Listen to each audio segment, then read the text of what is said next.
And we are live, motherfuckers, on International Women's Day, my favorite day of the year, everyone's favorite day of the year, especially the beautiful ladies I have with me today. Steve Kenobi, how are you doing, sir? Doing quite well. I usually am, but maybe I'm extra well on Women's Day. That's good. It's good to have Steve with me. It's been a while since you've been on the channel, so I'm happy to have you here because I think all of us are, whether it's laughing, whether it's frustration, whatever it is right now, since the novelization of The Rise of Skywalker has come out, it's just been stunning reveal after stunning reveal. So glad to have you here, buddy. And then we also, another international guest, we have Lethal Lightning. What's going on, Lethal? Women are trash. Women are trash. You know, maybe not the most popular Twitter opinion over there on International Women's Day, but one I respect and one that I will retweet. I saw that. Thank you. Yes. Mary's in the chat. She's going to Best Buy. Thanks for stopping by, Mary. Raging Rhino's here. Let's see. We already got 46 people watching. That's what happens when you're late. People start to come in. We got 26, Snoopy 82. We got Benzo, my man, my main mod, Benzo, who is always doing my job and letting the mod group know what's actually going on because I'm not the best at that. Proven 22 is here. Mary's here. Red 5 is standing by. That's right. Well, Red 5, you got pulled out of the ocean on Octu, and luckily Ray was able to fix you. That's one of the things we'll be talking about tonight. He's definitely staying on target, though, by coming here.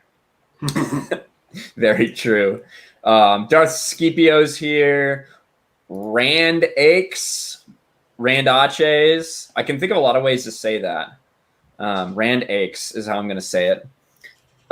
Raging Rhino. What's up, Raging Rhino? Lost Jedi 22. Joe Voss in chat. Kick Ass Johnson. What's up, my man? The Greek god, of course, Apollo Patriot, the Greek god is here. Jennifer G's here. Steph from My Nerdy Home is here. Ryan was late, everyone right. I was late, but I'm gonna blame the Aussie. Come on, lady, calm down. Of course he is. That's he was struggling with some emus. So. Emus, you son of a bitch. Do you have any idea what they did? To you? No. My nation, they tore us to shreds. Well, a small little bird. Well, it's actually a huge ass fucking bird. Tore it apart. But I mean, that's what it is. It's what it is. If it came to your country, you'd be wiped out within 24 hours. Yeah, hey, we have toilet paper, bro. I don't know about you guys. Here in America, we've actually got toilet paper still. Not like fucking Australia. Just saying. Look what it's done to me. It's reverted me back to Lord Huge Dong, and I'm roaming the wasteland in search of toilet paper. There's no rules out here.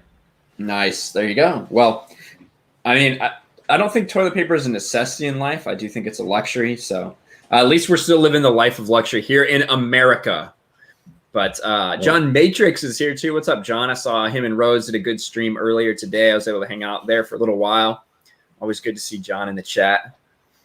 Becky's here. Hey, Becky. I did see a super chat from Smooth Jam, California for £2.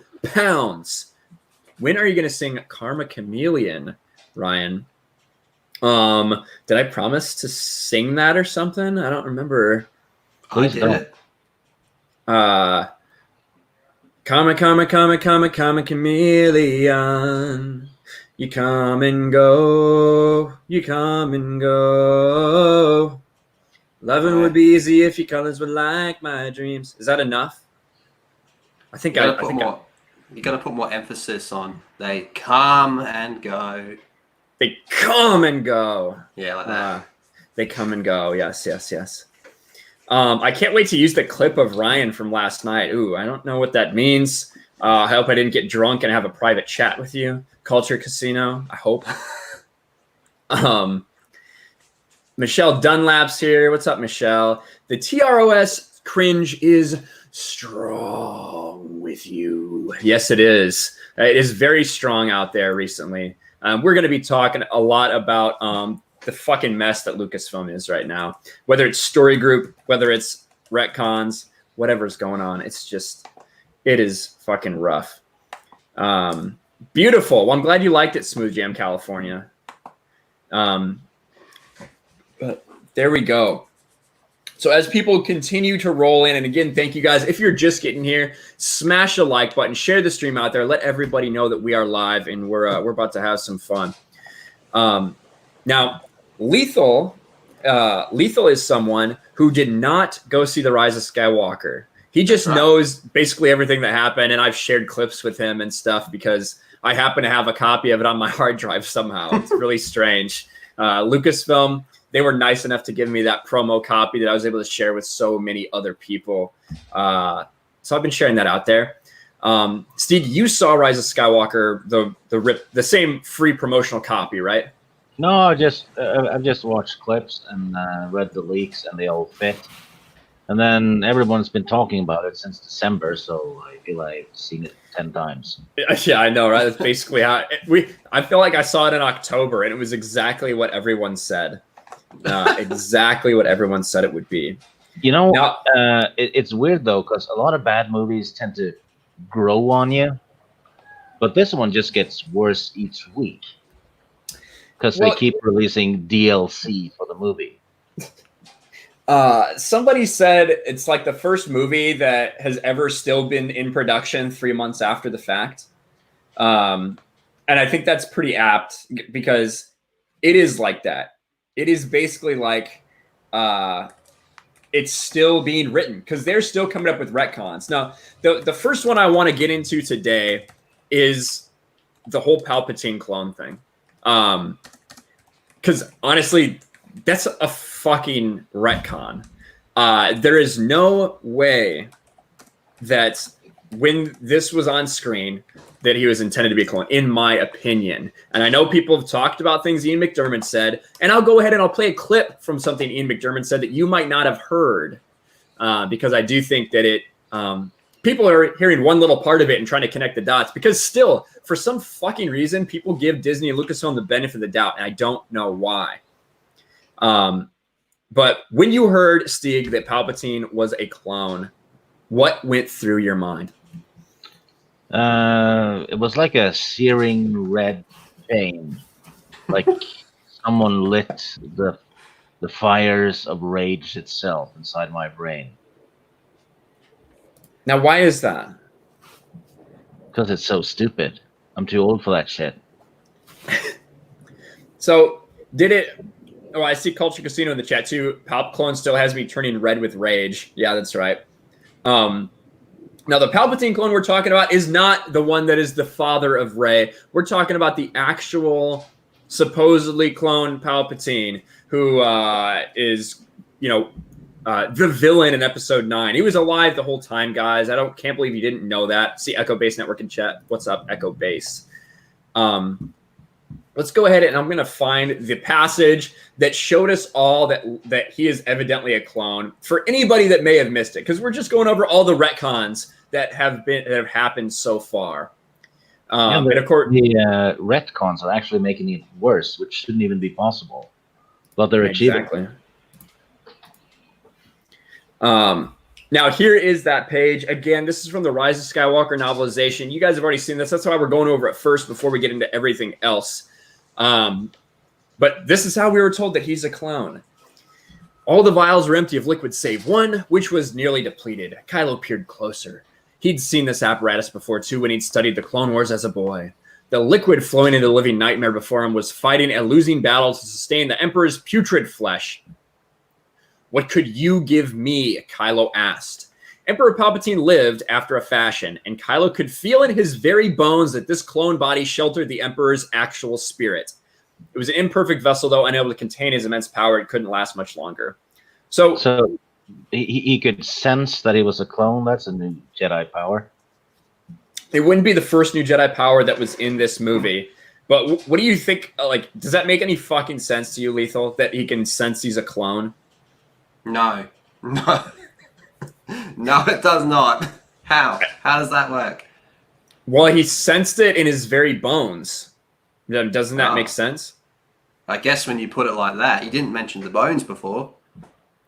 Yeah, we forgot to mention that's a Skywalker family trait. In their bones, they're able to sense whatever it is. Fucking clones. Clones in the bones. Clone Is it bones. true that the X-Wing we see is actually a clone? I believe so, yeah. It's a clone of Red 5. That's the only explanation. Michelle says, who are the hoodie men taking care of him? Well, the Sith Eternal, of course. The Sith Eternal.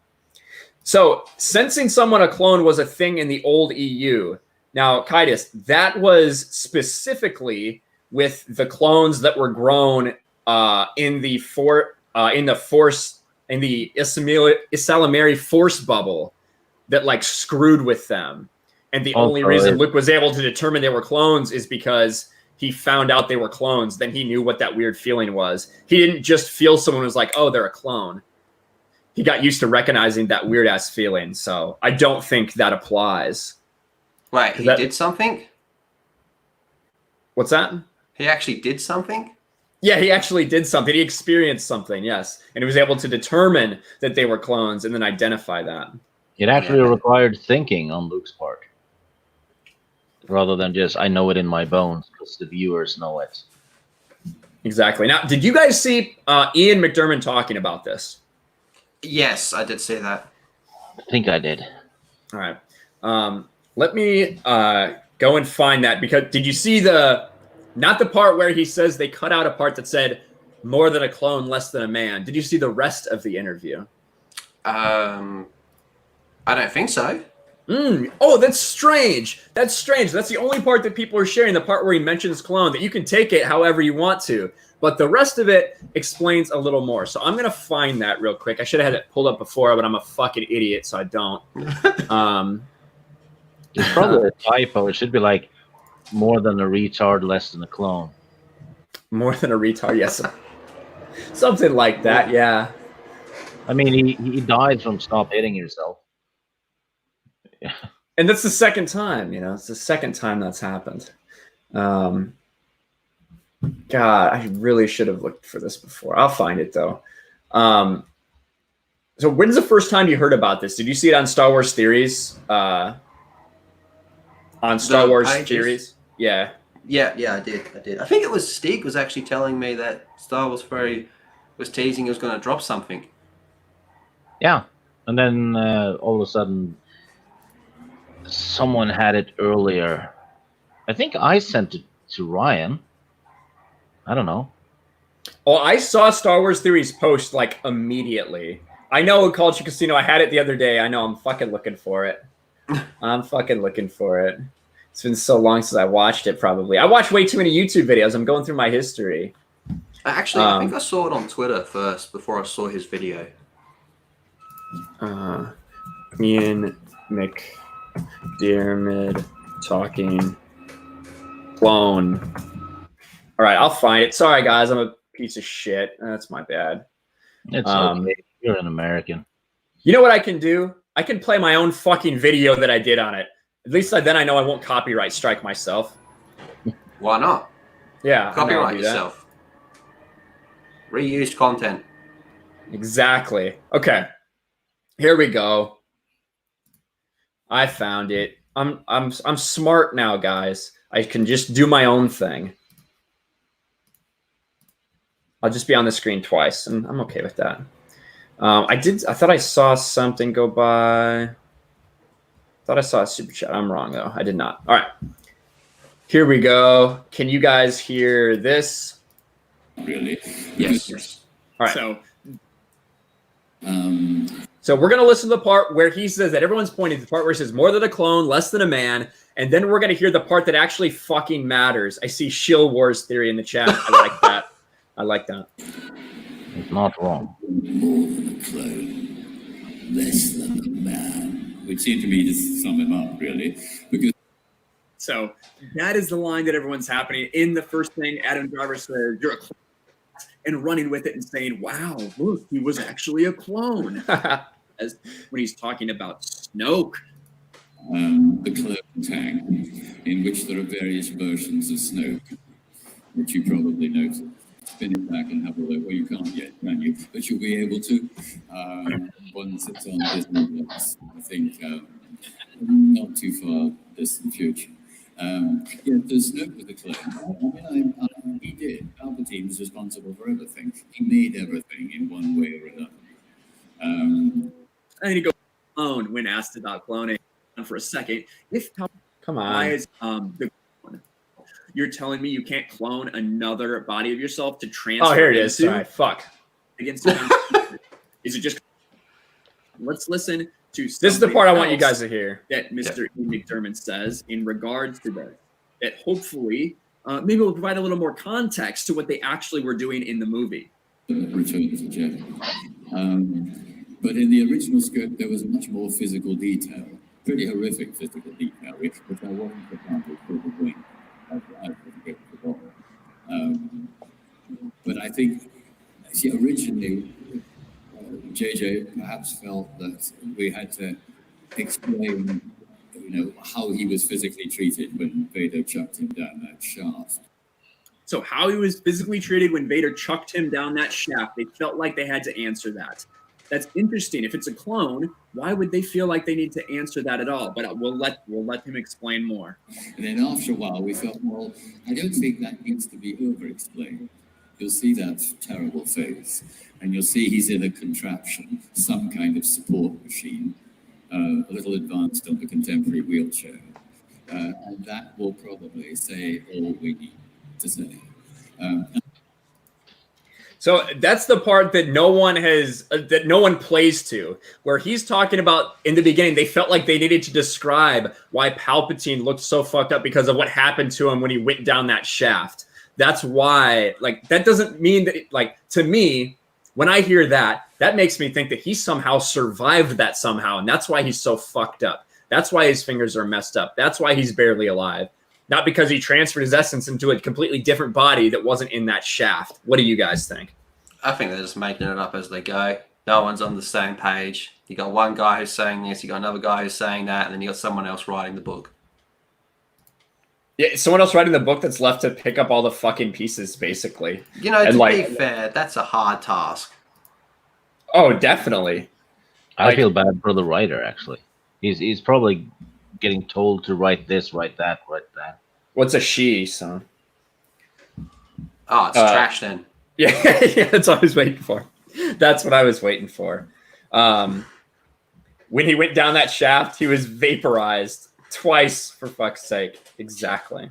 You know what the book also says? That Palpatine's spirit left him before he landed, and the body was dead before it hit the core of the Death Star or whatever it is it hits. But exactly. If you watch the movie, the corpse or Palpatine is screaming all the way down until impact, and is also spraying force lightning. So if he was dead before he landed, then you have actually a corpse that's screaming and using the force. So this is the part you're talking about right here, Stieg. And of course, the reason we get this is because Rey gets to sense it. Of course, Rey gets to sense exactly what Palpatine went through, because they're related. Not really, but I mean, I guess they are. Because we're gonna get to this. So isn't Palpatine Rey's dad if he's a clone? We're gonna get into all this bullshit. It's your mother's uncle's cousins, roommates, whatever. From Spaceballs. That might as well be what it actually is. And what does that mean? Absolutely nothing. Exactly. So you have it here. This is what Rey gets to feel. Falling down a massive shaft.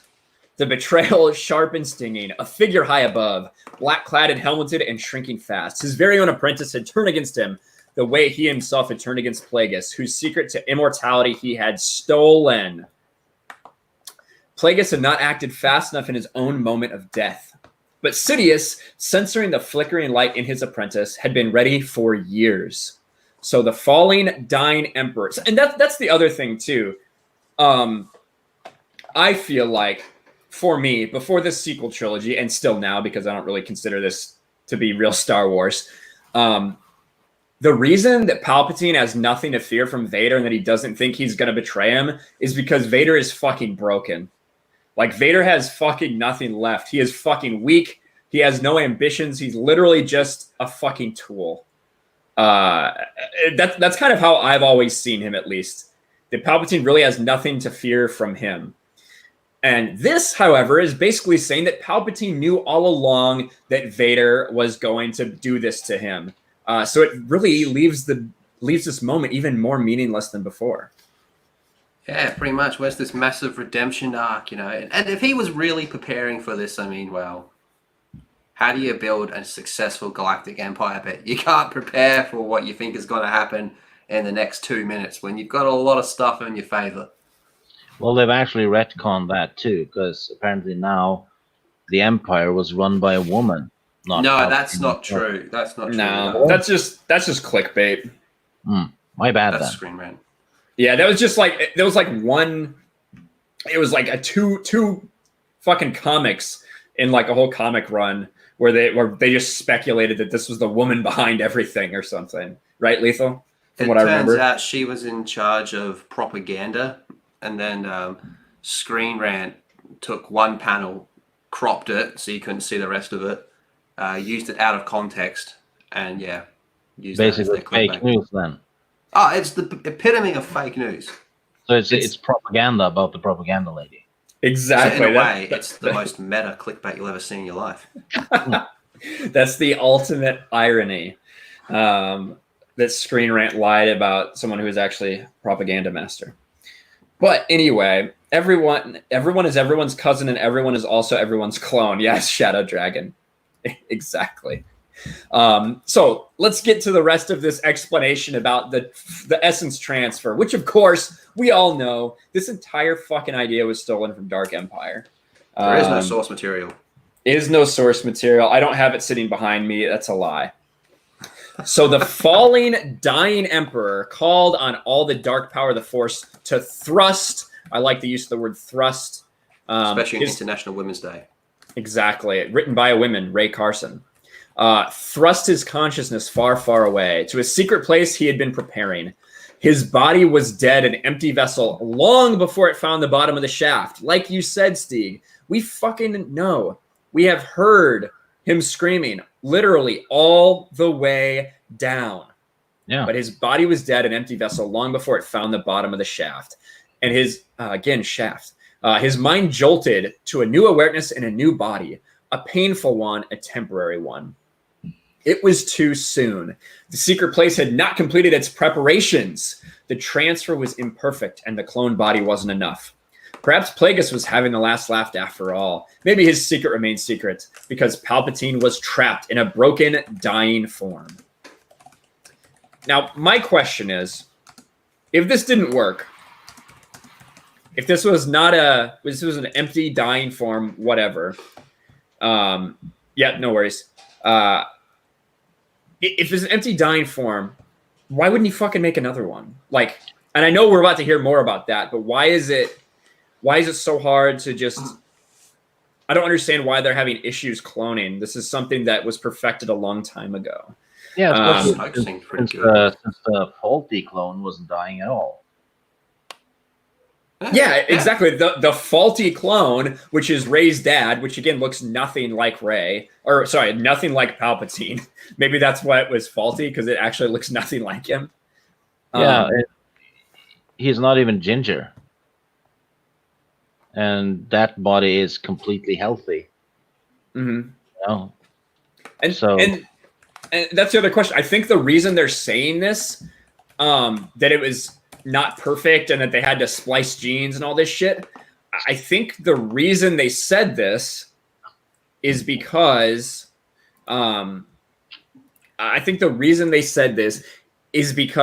they want an excuse as to why he has his injuries. You know what I mean? They want an excuse as to why his fingers are fucked up, as to why he still has the same facial injuries that he has in that he has from Mace Windu.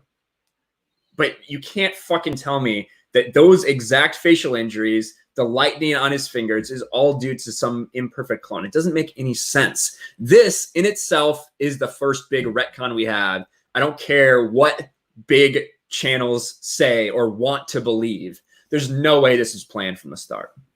I don't think you can clone injuries, to be honest. That makes no sense.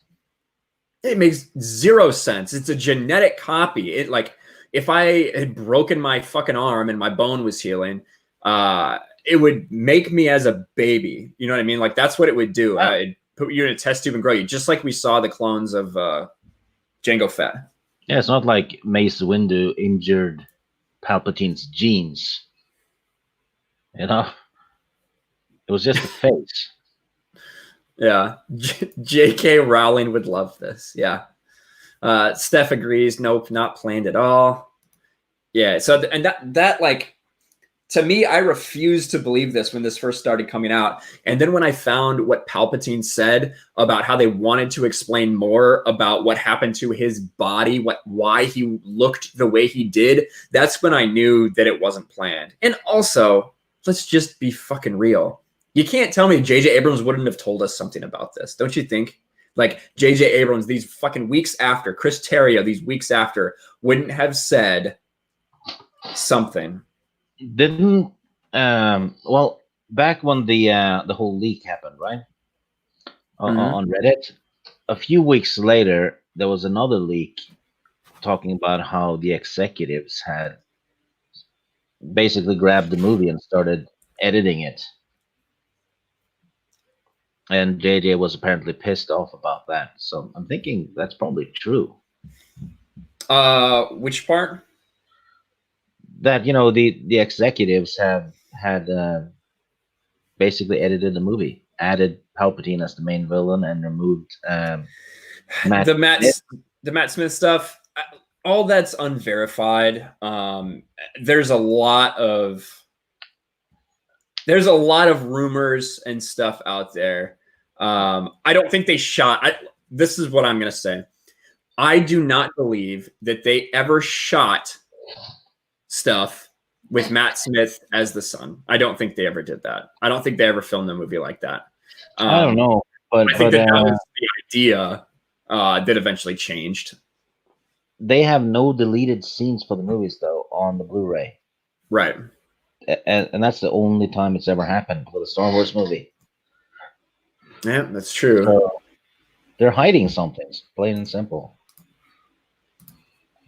All right. So now the next retcon, and of course, this is coming again from this same page where they're talking about cloning, and it's another clone. That's what we're going to talk about. This time it's going to be Palpatine's son. Now, when we heard that Rey was a Palpatine, Rey is the granddaughter of Darth Sidious, Emperor Palpatine. You thought that, okay, Palpatine fucked somebody, had a kid. That person fucked someone else and they had a kid. That's what you're assuming. But evidently not. That is not the case. You can see here another passage from the Rise of Skywalker novel. The heretics of the Sith Eternal, which the Sith Eternal are all these random hooded figures that everyone saw. They toiled, splicing genes, bolstering tissue, creating unnatural abominations in the hope that one of these strand casts would succeed and become a worthy receptacle.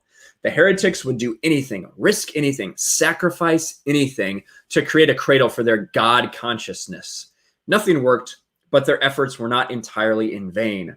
One genetic strand cast lived, thrived even, a not quite identical clone, his son. But he was a useless, powerless failure. Palpatine could not even bear to look upon such a disappointing ordinariness. The boy's only worth would lay in continuing the bloodline through more natural methods. Now, this useless person with no power at all is supposedly the father to the fucking greatest Force user to ever live in Rey Palpatine. That doesn't make any sense. No, they even stress it all through the old movies that, you know, bloodlines are important. Well, and I think that bloodlines are important. That's not to say that bloodlines are everything. Especially like what we ended up seeing in the EU, there was definitely, you don't need to have, obviously you don't need to have parents that were Force sensitive to be Force sensitive. And didn't Palpatine's spirit carry with it the Force ability anyway? Because I bet you know, the clone Palpatine entered, right? It's basically a husk. So it wouldn't have any force abilities, which would be the same for Palpatine's son, right? Well, he didn't have it either. So if Palpatine jumps into one of them, that body would get Palpatine's force abilities, right? Well, you know, we had a lot of explanations about cloning and cloning force sensitives in the EU. We don't really have a lot in Disney canon. So I don't know how the fuck it works to actually clone force sensitives. But evidently he was disappointed with his son, and he didn't have any force powers. Yeah, but he shouldn't have needed it, because if Palpatine just possessed him, that body would have force powers, because that's what happened to the husk he did possess. Yeah, but I don't know what so this is saying that, so basically after his clone was imperfect, they tried to create another one. They only made one that was survivable, essentially. At least that's what it sounds like. And it was this one who wasn't good enough, I guess. This failed clone. None of this fucking makes sense, and that's the problem. Literally every time they're trying to answer a question about this movie, it makes it fucking worse. Actually, if you look at the age of Rey's father, he's kind of too old to have been the first clone anyway. Why? Because that son clone happened after Palpatine had transferred, right? And it had to have happened sometime shortly after Return of the Jedi, yeah. So Yeah. you're talking 30 years or something. Well, not necessarily. So I don't know how old the clones are. Palpatine looks old as fuck. This is so stupid. So, but Rey's dad looks to be in his mid-30s. And she would have been like 6 or 7 at that time, and she's 20 in this. So it was 15 years, about 15 years after Return of the Jedi, I suppose. 15 to 20 years after Return of the Jedi when we saw that image of him.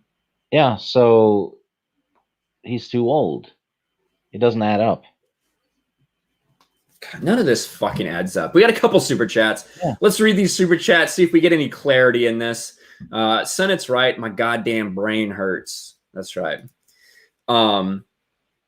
Jagus for $5 says, all your questions will be answered when we see Baby Yoda versus Baby Palps in season 3 of The Mandalorian. Jesus, please no. Please, God, no.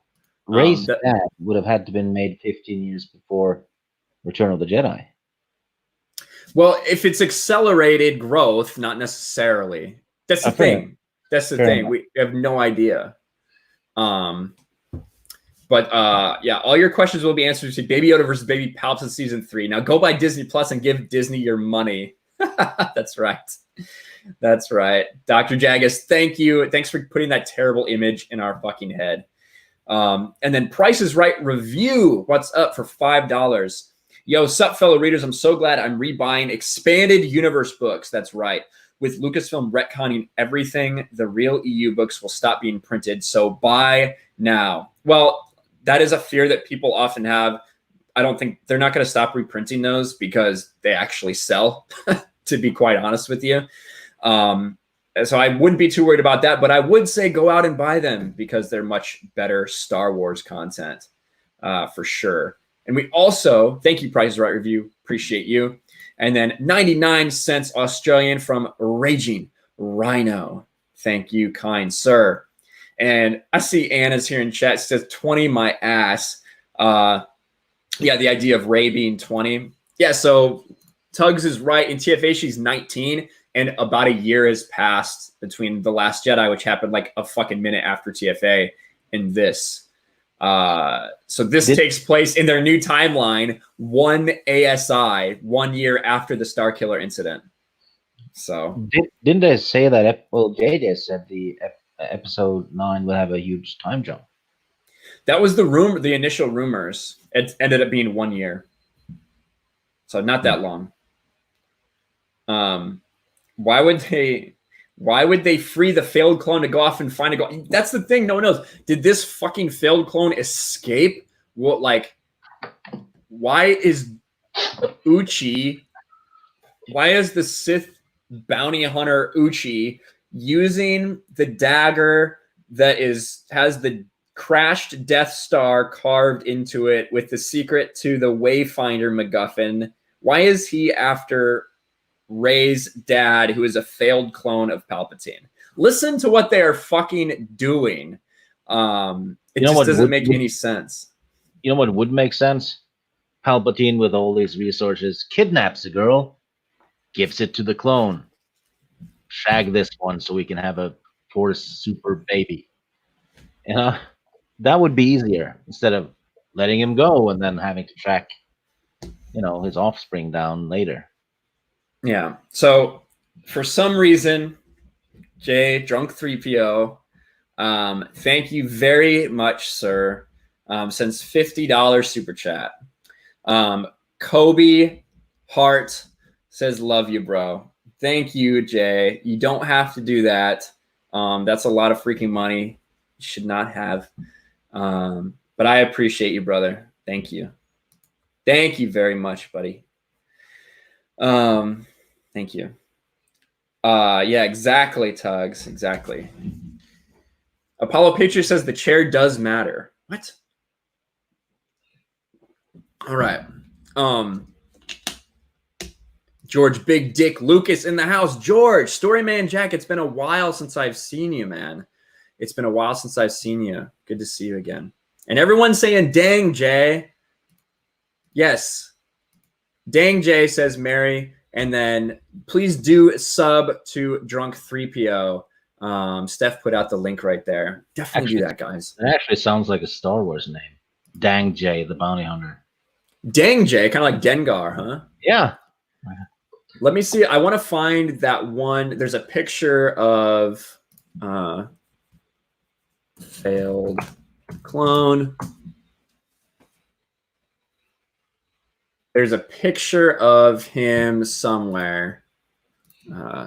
Picture of Rey's dad. Let's find that really quick. I have one. I can send it to your inbox. Yeah. Oh, you sent it already? Oh, yeah, you did, didn't you? Yeah, but I can send it again. No, I don't get it.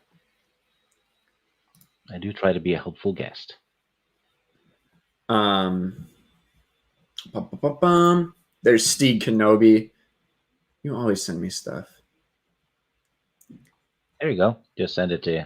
Thank you. Stieg is the best. Why don't I have Stieg on more often? I don't know. Here we go. Boom. Right there. This is supposed to be a clone of fucking Palpatine. This motherfucker don't look anything like Palpatine. Like, there is no way he's intended to be a clone. And I see somebody now. We have another guest arriving. Maybe he can give us an idea if this looks like fucking Palpatine. The president, Abu Nas. Oh, man. Ryan Kinel, my brother. And Stick Kenobi in the house as well. Whoa. Hi there, Mr. Mr. Nice. Hello there. Hello there. Oh, man. I came right on time.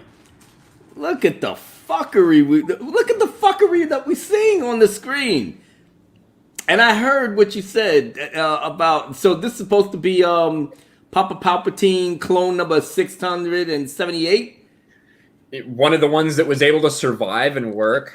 Yeah, work and get their freak on, I guess. So, all right. Well, obviously, this does not look like Papa Palpatine in no way, shape, or form. He looks like a regular Joe, just getting off the quarry. He's probably punching out.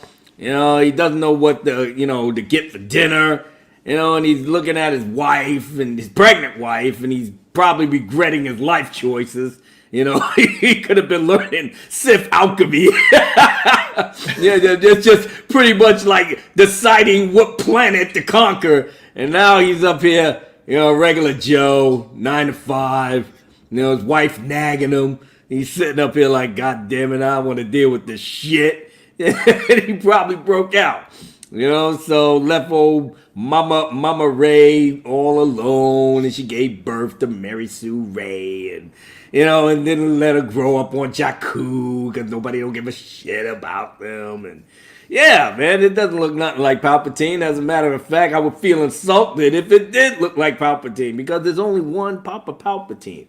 That's actually Darth Sidious, the one that died by Darth Vader's hands in Episode 6. So everything that we watching right now is nothing but baby frolics.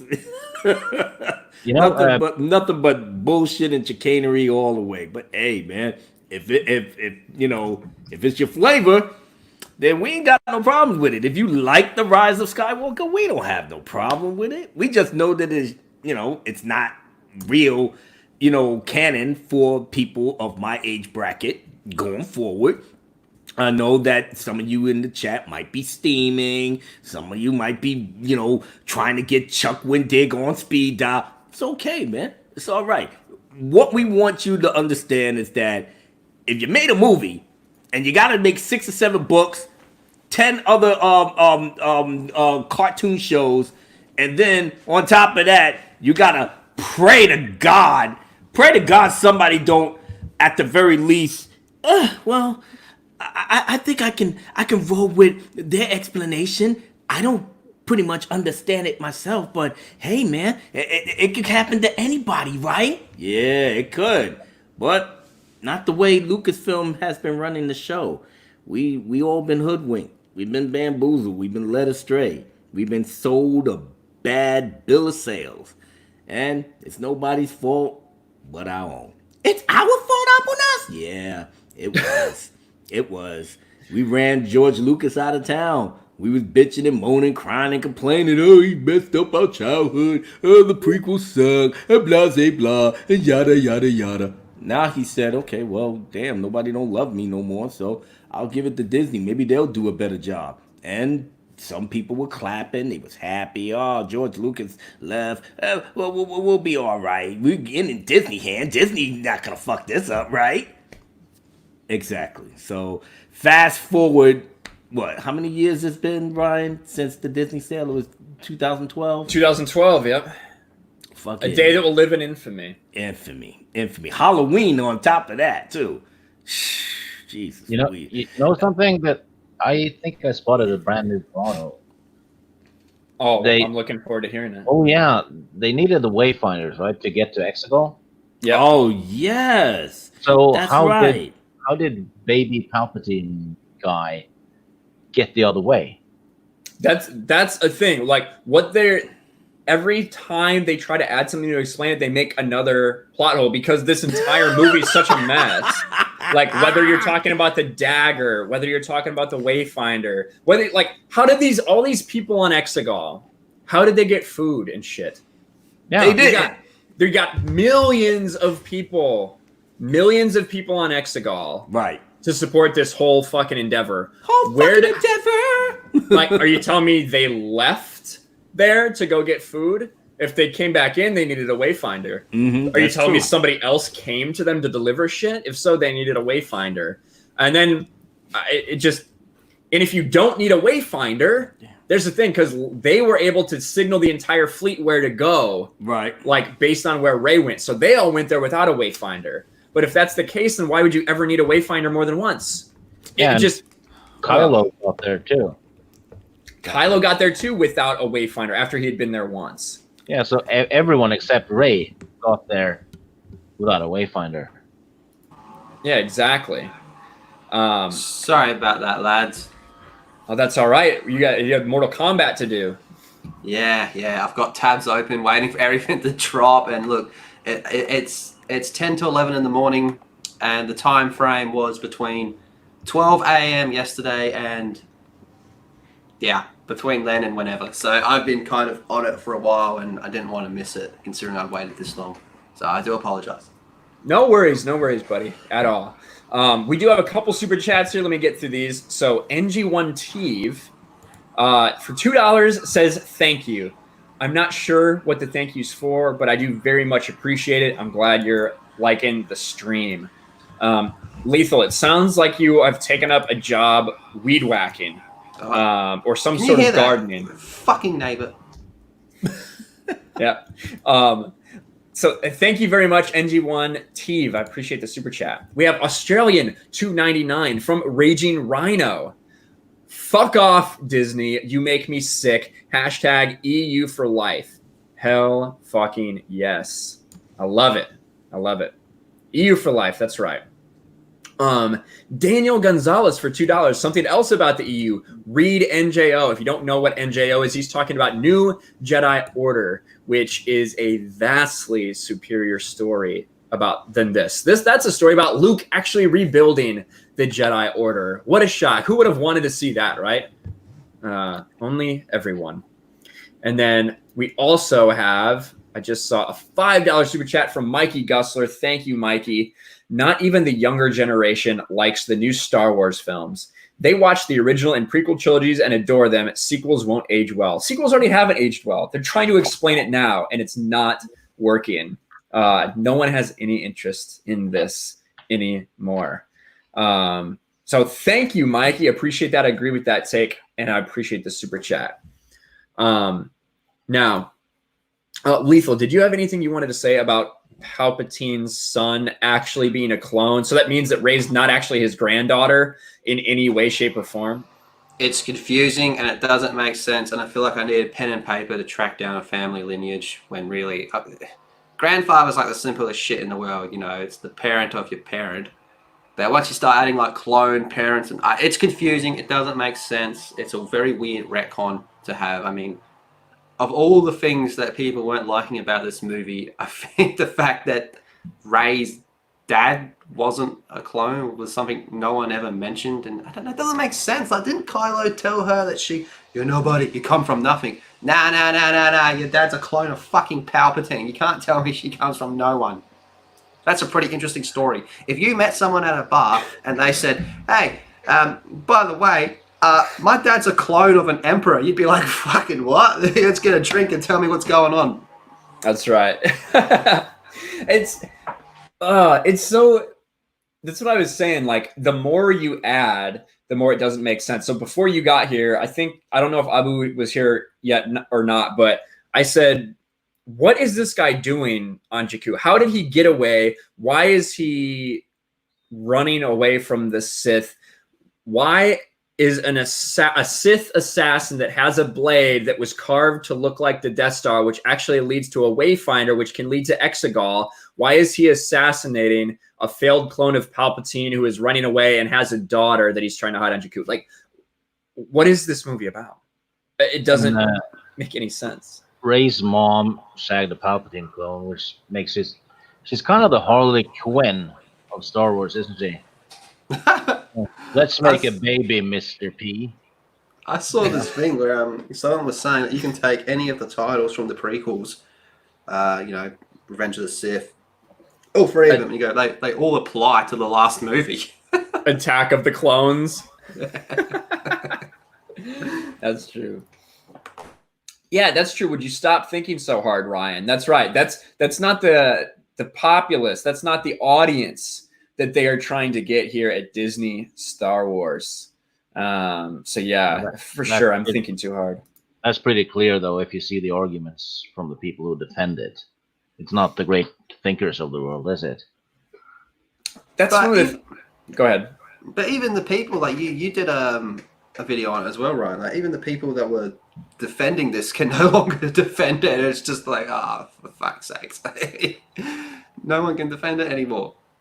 There's still some people that are trying. I don't understand how. I don't understand why. But, I mean, they're trying their hardest. Oh, God bless their hearts. This information should be in the films. Yeah. How easy would it have been to be like, I'm a clone. This is my son. He's a clone. Okay. The Dagger was the Goonies. It's a bad film. Yes, Benzo. The Dagger was the Goonies. If it's shaped like a Death Star, shouldn't it be blunt? I don't know why the Death Star is in such fucking big pieces, but that's a different retcon. For a $10 super chat from Orange Hat Reviews. Thank you, Orange Hat. Appreciate you, man. This novel retconned Return of the Jedi in crap ways. if Palpatine was transferring himself to Exegol while he was falling down the shaft, he wouldn't have been screaming down the shaft as his body was now an empty shell. Exactly.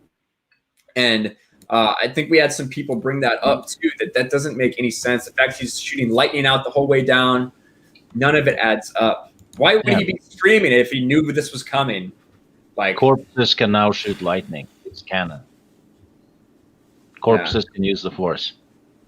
And we could play that clip for you. You guys have seen it a million times. He screams all the way down until there's the explosion of blue light, which now that's probably going to be retconned into saying that was the Force essence, like, coming out of Palpatine or some shit. I don't know. Yeah, they're absolutely going to McClunky that one.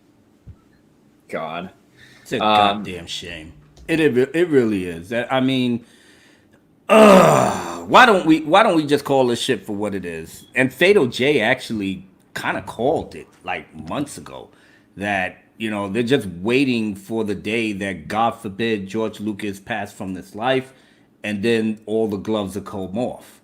You know, it's almost like they don't dare try to do it while he's alive, but you could smell something coming, you know, in terms of how they're just, you know, doing it so cavalier that they just making up shit as they go along to justify Papa Palpatine being alive, when we know that him being alive negates Anakin's whole arc from episodes 1 through 6. That's a given. But of course, when they found out that the fans started revolting, then they had to come up with an idea to say, okay, well, that was not the real Palpatine, it was the clone. But even then, it'll still get the fans all riled up, because we already know that the people who was born, you know, way before 1990 remembers the Dark Empire, you know, a storyline in which the clone of Palpatine, you know, his Sith spirit survived. Then he had all these clones already set up as a contingency, got it. Luke Skywalker found out that he was alive, went to him to try to see, you know, to be his apprentice, try to get there, because even Luke at that time didn't even know how seductive the dark side was. So he was thinking, I'm going to infiltrate this dude and find out how the hell did my father fall for his ways. And then he got caught out there. And as the story progressed, Leia, you know, was the one that got all this Jedi knowledge, was already in training, was already doing her thing. You know, and ancient, you know, Jedis from past was giving her wisdom and knowledge and understanding that she used to bring Luke back from the brink. And then, but with them two, Luke and Leia fighting Palpatine, and he took him out of the map. The end. That's it. And George Lucas approved of all of this because this was done in the early 90s. This was way before he came up with the story of the prequels. So he approved of it, and he said, this is what I like. I like this. You know, doesn't negate anything in terms of Anakin's story arc, because by the time the prequels came, it gave it context as to what he was destined to do. And that's it. You know, had Lucas still been running the show, it would have been just as it was, you know, but we would have had a whole different sequel trilogy if it was under the maker's direction, if it was under his creativity, if it was under his guidance. His guidance, I mean, just by this whole 3 movies, it's so clear, crystal clear, that this franchise, this company, even though a lot of people, you know, like to say, oh, George had too many people, yes, man, you know what? Fuck all that. After what we got here, that man's one vision, one knowledge, one goal is all that we needed and all that we should have had. Because therefore, it would have had nobody's other hands all up in the cookie jar except his. And everybody else would have to roll with it. Even if he didn't want to do the movies, he would have put the story together. He would have been hovering over people, making sure you follow my direction. You don't get to do your direction. You don't, like Ryan Johnson. God damn, they just gave this motherfucker full autonomy to do whatever. But then again, he was doing a Luke, sucking on Kathleen's titty. Can I get a trilogy? Yes, Ryan, you can get a trilogy. Keep sucking. Yeah, do that. And just made his little bullshit movie, and we already knew he did the most disrespectful shit of all time.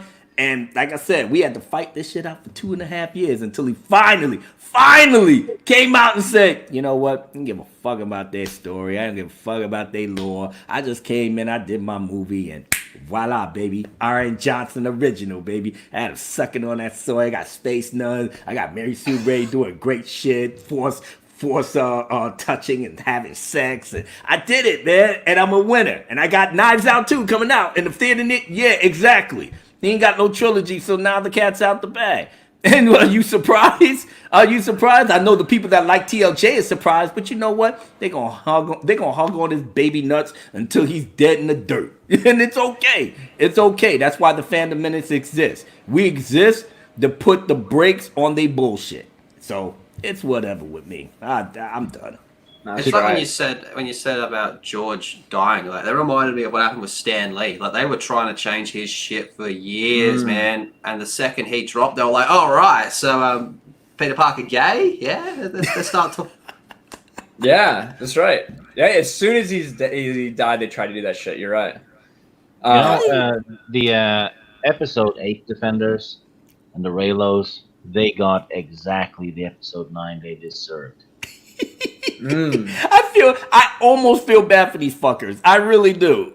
You know what? Let me stop bullshitting. I'm lying. I don't feel bad at all. I don't feel bad at all. I'm just sitting up there laughing at your face. Your expectations were subverted.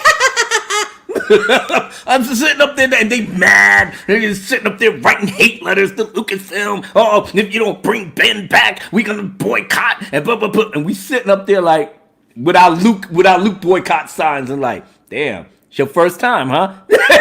Yeah, exactly. Now you bastards know exactly how we feel. And why should we not let you join us? You know what I'm saying? You had to take 3 movies to come to the realization that they not only fucked us over, they fucked you over too. And they did it even extra hard on y'all because they gave you a glimpse of Ben and then they took that shit away.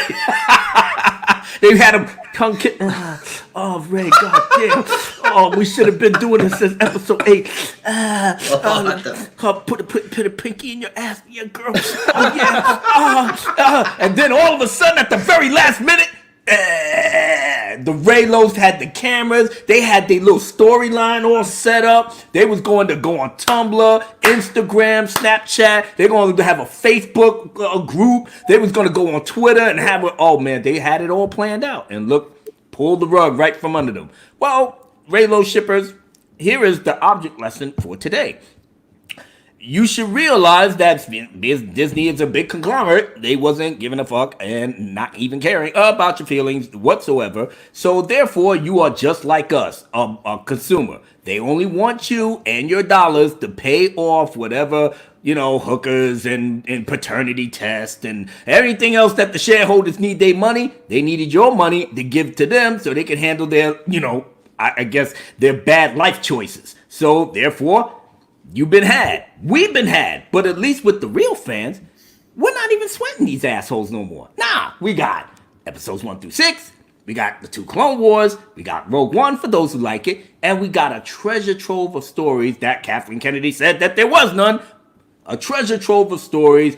30 years worth of great stories from the beginning of the Republic all the way up to the legacy of the Force and beyond. We have that. We just have to pretend that the Disney sale did not exist. Therefore, we don't have to have our hearts and our emotions get all fucked up, twisted. No, we just like, I got my books, I'm good. Then we have EU gatherings and like book clubs. We reminisced on this is what was supposed to happen. This is what Leia was supposed to be. This is Han Solo was supposed to be. This is how Chewbacca and Lando, not fucking robots, and he's supposed to be the smooth gambler who's basically grown. You know what's so funny?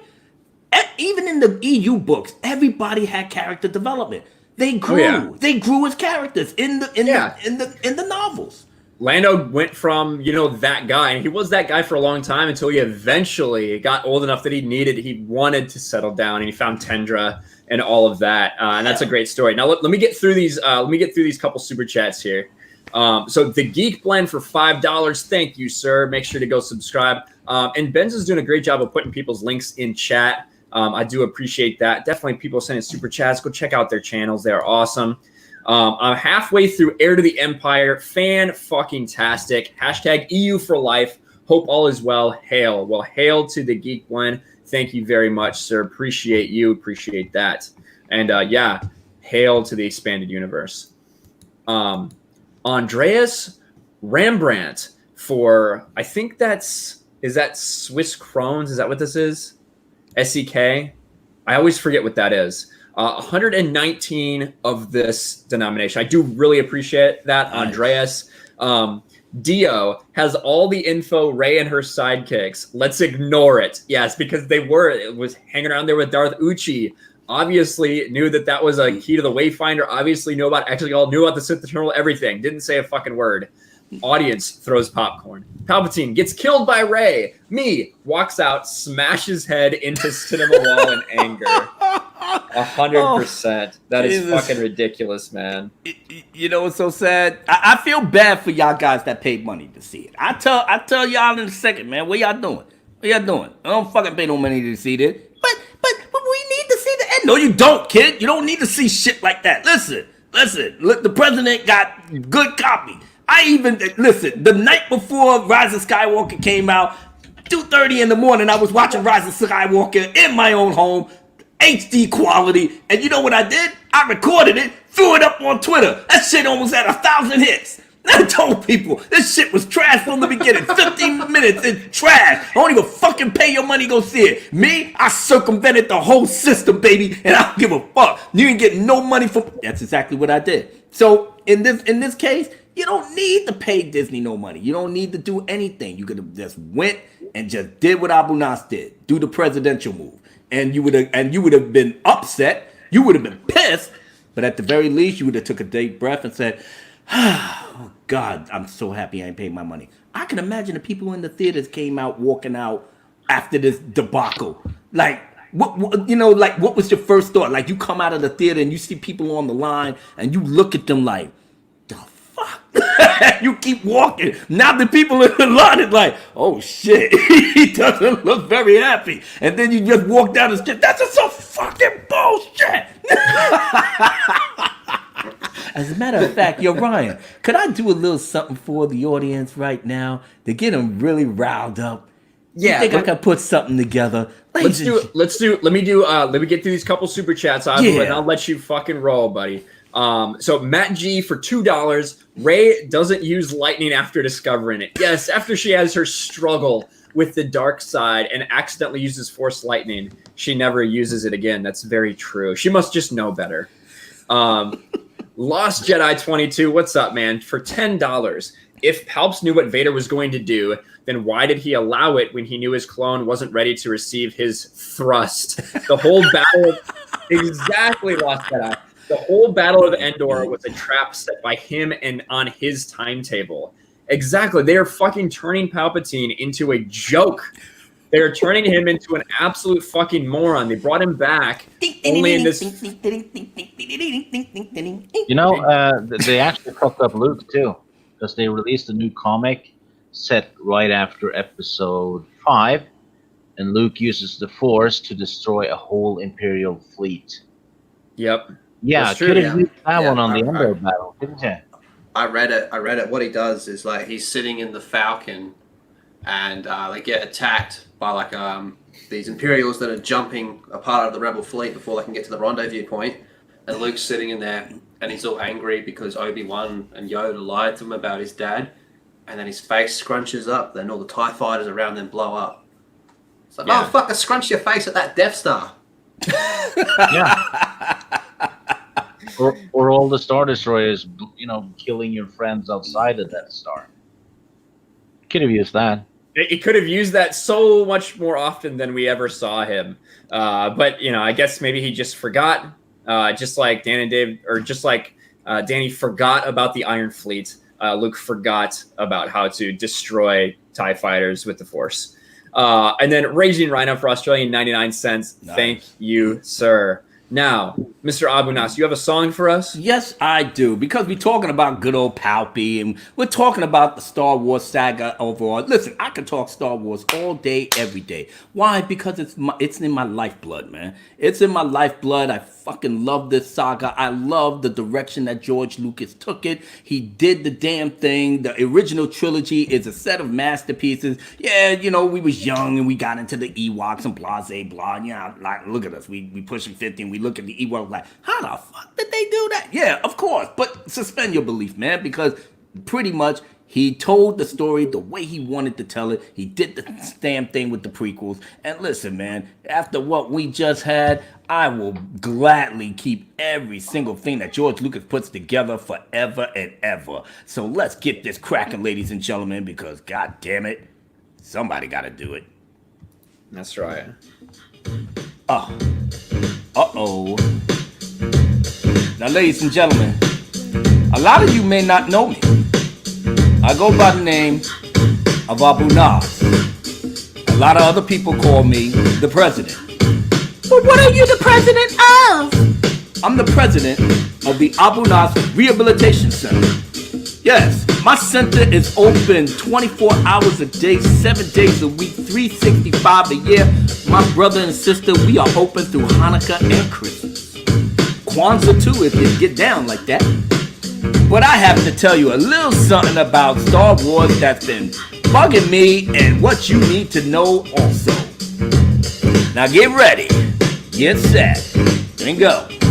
Get mad, 4 horsemen coming through. I know it makes you sick, ain't shit you can do. Hate DCEU, we rides on your ass. You hate Zack Snyder, we put you on blast. Dare you to rise up, we'll shut you down. 4 horsemen is coming to your town. We waste no time when we get on the grind. Gotta speak the truth so you all can shine. Be true to ourselves with the things that we love. We must stand firm or we'll turn to dust. And they turn to dust anyway, so whatever. Just as long as I see us all stand together. The madness of this world at an all-time high. But they can't stop us as we go testify. Identity politics has held damn place to be in the same space of those who are fake. Bad enough, the other snakes is trying to win the race. But the fandom menace is back on the case. Holla back at the kid, always state the fact.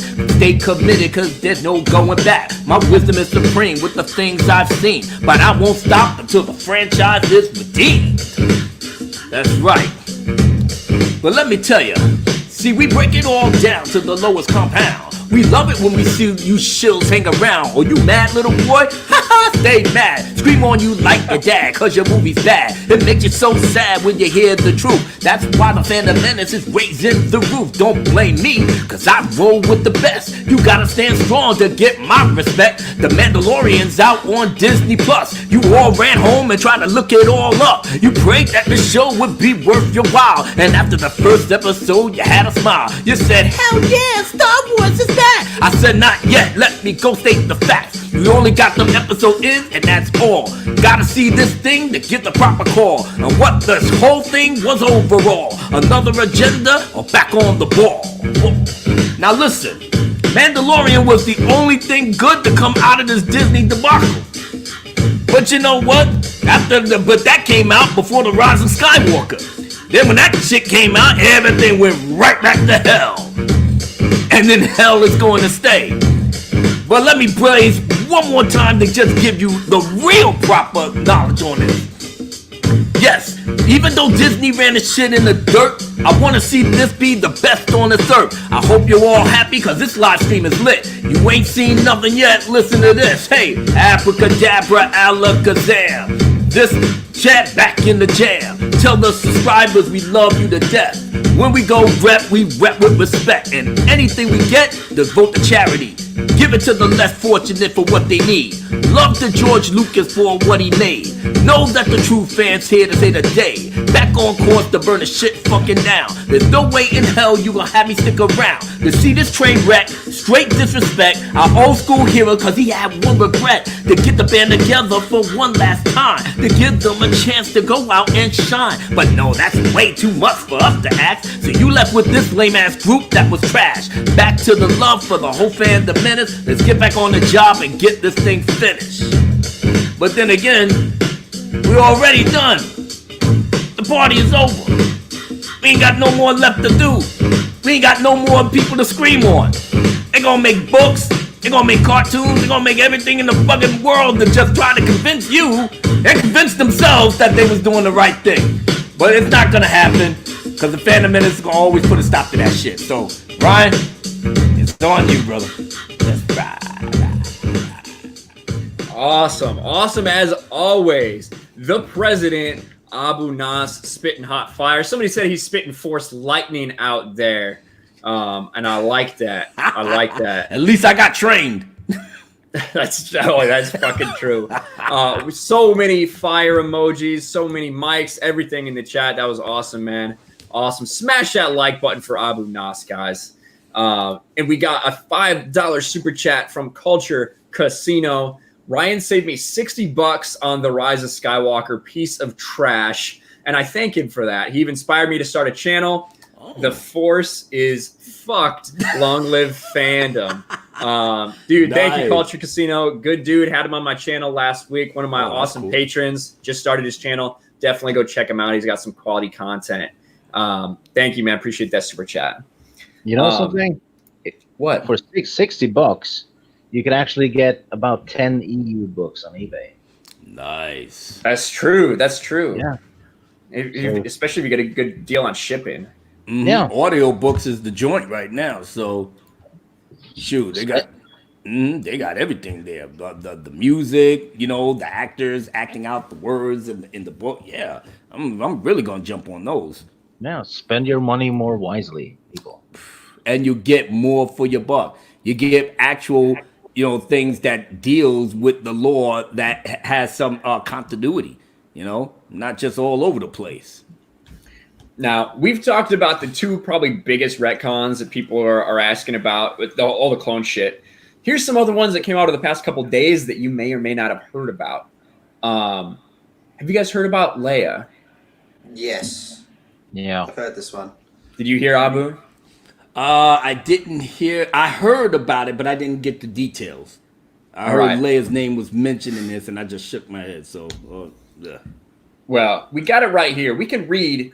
And I hear that little echo again. Damn it. So I'll read it right here. Oh, Luke, I hope I'm doing this right, she thought. This is Leia from the Rise of Skywalker novelization. Leia was no Jedi master, but she had learned from the best, and not just from Luke. Over the years, she'd occasionally heard the voice of Obi-Wan Kenobi through the Force, and even more rarely, that of Yoda.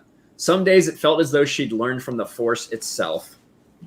How did she know it was Yoda? She never met him. I don't know. That's a great question. And I don't even think she met Kenobi, to be honest. So Nope. how did she recognize the voices? No, she met Kenobi. She met Kenobi when she was born. And Kenobi brought her over to Bail Organa.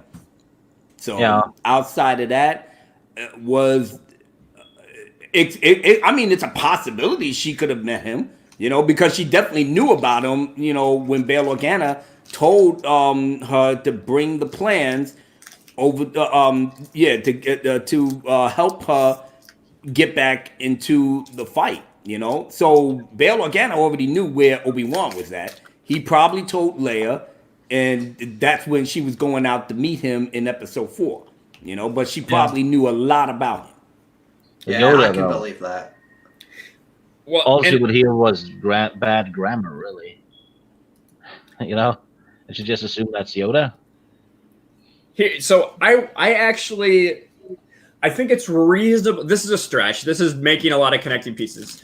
There's a bigger fucking problem here. But making a lot of connecting pieces, I think you could say that with her position, with the rebellion, with the New Republic, whatever the fuck, I think you could say that she could have realistically have heard recordings, old Senate hearings, old things like that, with Obi-Wan and Yoda on there, being able to identify from that. If that's a stretch, but I do think it's reasonable. The idea, however, that these Force ghosts talk to her is the bigger stretch. The fact that Yoda would come and talk to her to train her, the fact that Obi-Wan would come talk to her and train her. Are you fucking kidding me? Obi-Wan Kenobi, who told Luke goodbye. Told Luke goodbye, basically, you know, like what we saw in Heir to the Empire. as he was fading away. Obviously, that's not real anymore, but at least not in Disney's mind. Yeah. The fact that Obi-Wan Kenobi would talk to her and train her is such a fucking leap. And if this is the case, why the fuck did Anakin Skywalker not come and talk to her? Why does Anakin Skywalker never get shit? Why is he a Force ghost and never gets to fucking do anything in this sequel trilogy? If anything, Anakin would be the appropriate one. But like I said, the EU already did that and did it so good and tastefully. To have Anakin speak to his own daughter. He did not know that was his own daughter. So obviously he was wallowing so much in his hate and his self-pity that it totally did not even occur to him that Princess Leia, the one he actually tortured on the Death Star, was his own child. He didn't even have an inkling of Luke at that time until the Death Star was blown up, and then all his energy was relegated to him. Not even Darth Sidious had an inkling that Leia was the daughter of Anakin Skywalker, even as powerful as he was in the dark side of the Force. But even then, Darth Sidious, not Papa Palpatine. Papa Palpatine is the clone that was in your movie. I'm talking about the real Sith Lord, the mastermind behind all of this. His name is not Emperor Palpatine. His name is not fucking Sheev. His real name, given to him by his master Darth Plagueis, is Darth Sidious. So that's how I'm always going to refer to him. So even then, Darth Sidious didn't even know who Leia was in terms of what their connection was and this, that, whatever. It was all on Luke. So how in the world now all of a sudden you got Obi-Wan Kenobi and Yoda giving them lifelong lessons? Actually, that was Luke's job. In Return of the Jedi, Yoda was the one that told him, when gone am I, the last of the Jedi you will be. Pass on what you have learned. He told his own sister, you have that same power too. In time, you will come to use it as I have. That job fell on Luke. Now all of a sudden you got Obi-Wan, Yoda, Luminara Unduli, Cosmo Vaz, the old Jedis from way back in the days, the Nami Sun Rider and all of, come on, man. You got all these people now training her? No wonder fucking Mary Sue Ray throwing off Sith lightning like she was spitting. Had Kylo sitting up there looking stupid like, cut, JJ, don't I get some Sith lightning in the script? No, you don't get that, man. It was all about Mary Sue Ray. It was about Mary Sue Ray from the start to the finish. Congratulations. It's actually even worse because they released the Bloodlines book, which is right after episode 6, right? Takes place right after. Yeah, Leia refused. A few years gap because Ben's a little boy, but yeah. Yeah, Leia refuses to be trained by Luke. Yeah, she does. Yeah, she doesn't want to be a Jedi or anything like that, and that's canon because all the novels are canon now. Oh, well, no, that's the Disney canon. See, smart people like ourselves, you don't pay that shit no mind. Only the Disney people, only the people that gonna keep paying their money to go see Disney. I'll be shocked if we have any Raylos going forward to support anything Disney by this time, because they've raised the hell of a ruckus. No, Disney canon is Disney canon. That's fine, because pretty much I'm making up shit as you go along anyway, so why not? People that's in the know, the people that read the novels, we gonna stay on this grind with that. And that's it. Well, that's not canon. Yes, it is canon, young man. Yes, it is. I'm sorry that you're not old enough to understand what real canon is, but you can enjoy your Disney canon, but that shit's not canon over here. Shut the fuck up. Go. Yeah, and that's it. So, Lost Jedi 22 for $5 makes a great point. Why did they talk to her rarely? What do Force ghosts do all day? Sorry, Leia, I give you more of my wisdom, but in the afterlife, we can have women. Yeah, exactly. Mm-hmm. What they've done to Force Ghost, with Yoda being able to call down lightning, with Luke being able to interact with the lightsaber, I don't know why they couldn't just go, like, what's to stop Luke from finger banging a chick? Like, if he can interact with the lightsaber, what can't he interact with? Like, there are no rules anymore. If there were rules, they'd fucking destroy them. They did. The Jedi so telling me there's Force Ghost jizz? What? So are you telling me there's Force Ghost jizz? There has to be. Yeah. I mean, Luke probably blowing loads all over these space nuns, man. He did by himself in the island. This trilogy just got a whole lot better. Yeah, just sitting up here like fishing, sucking on that soy, and then when his Jones get done, it's like, yeah, space nuns, let's go. And they walking around, it's like, let's go. Oh, I feel the force, baby. All right, then go clean yourself up and go get that fish that I got in the pond. Yeah, right next to the X-wing fighter that I'm not lifting up. Yeah, of course. That was his whole life. So again, making up shit as we go along. Speaking of that, this is the last retcon I want to talk about. It's not the last retcon, but it's the last one we're going to talk about. Star Wars: The Rise of Skywalker novelization helps solve plot hole about Luke's X-wing.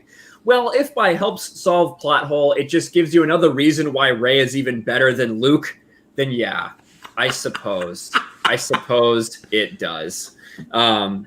Space nut, yeah. I just saw that in chat.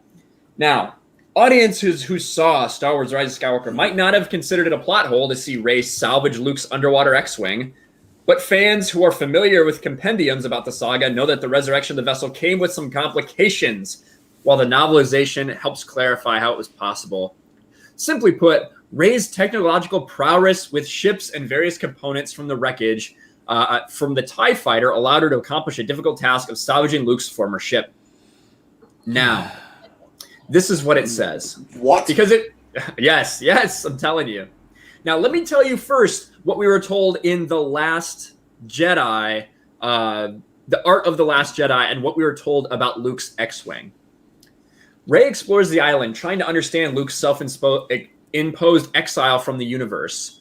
She comes across a cave sunk at high tide within the base of the island. Here she discovers Luke's scuttled T-65 X-wing, rusted and rotting away in the water. It was set alight before it sank. It shows Luke's commitment to his exile as he destroyed his only means of leaving the planet. And not to mention that also his hut is made with an S-foil of his fucking T-65 X-wing. The hut has the S-foil. The fucking wing of the X-wing is the door to his hut. Well, the ship's fucked then. Well, that's why he couldn't use the X-wing, guys. That's why he couldn't use the X-wing. He had to force project himself. That's what they explained in The Last Jedi. But now things are a little different. Now this is what it says. This is from the Rise of Skywalker novelization. It was old tech, and it had taken some fast thinking and even faster fingers to get it flight-worthy. The wing patched with the door to Luke's hut. Shield panels scavenged from the TIE wreckage, and a hefty amount of rewiring. And that's how she was able to get it to fly. That's how they explain it. Something that sat in the fucking water for fucking years. You know, they just took it out the water and then just dried and had it air dry. Yeah, she's right. Took a couple of screws, used a little bit of Sith lightning to weld it together, and then voila, let's go. No fuel, no nothing, not a problem, man. We'll get some soy, put that shit in the exhaust tank. I'll use some Sith lightning, get it energized. All right, we out of here. Hyperspace, baby. Is there more information about her quote unquote fast fingers? Ooh, I would like to get to know more of that. But not yet. That'll be in the Art of the Rise of Skywalker, probably. Another fucking retcon. What were you gonna say, Steve? Yeah, there's another problem with that one, both for Luke and Rey, because if you're flying an X-wing, right, you need an astromech droid to plot the hyperspace jumps.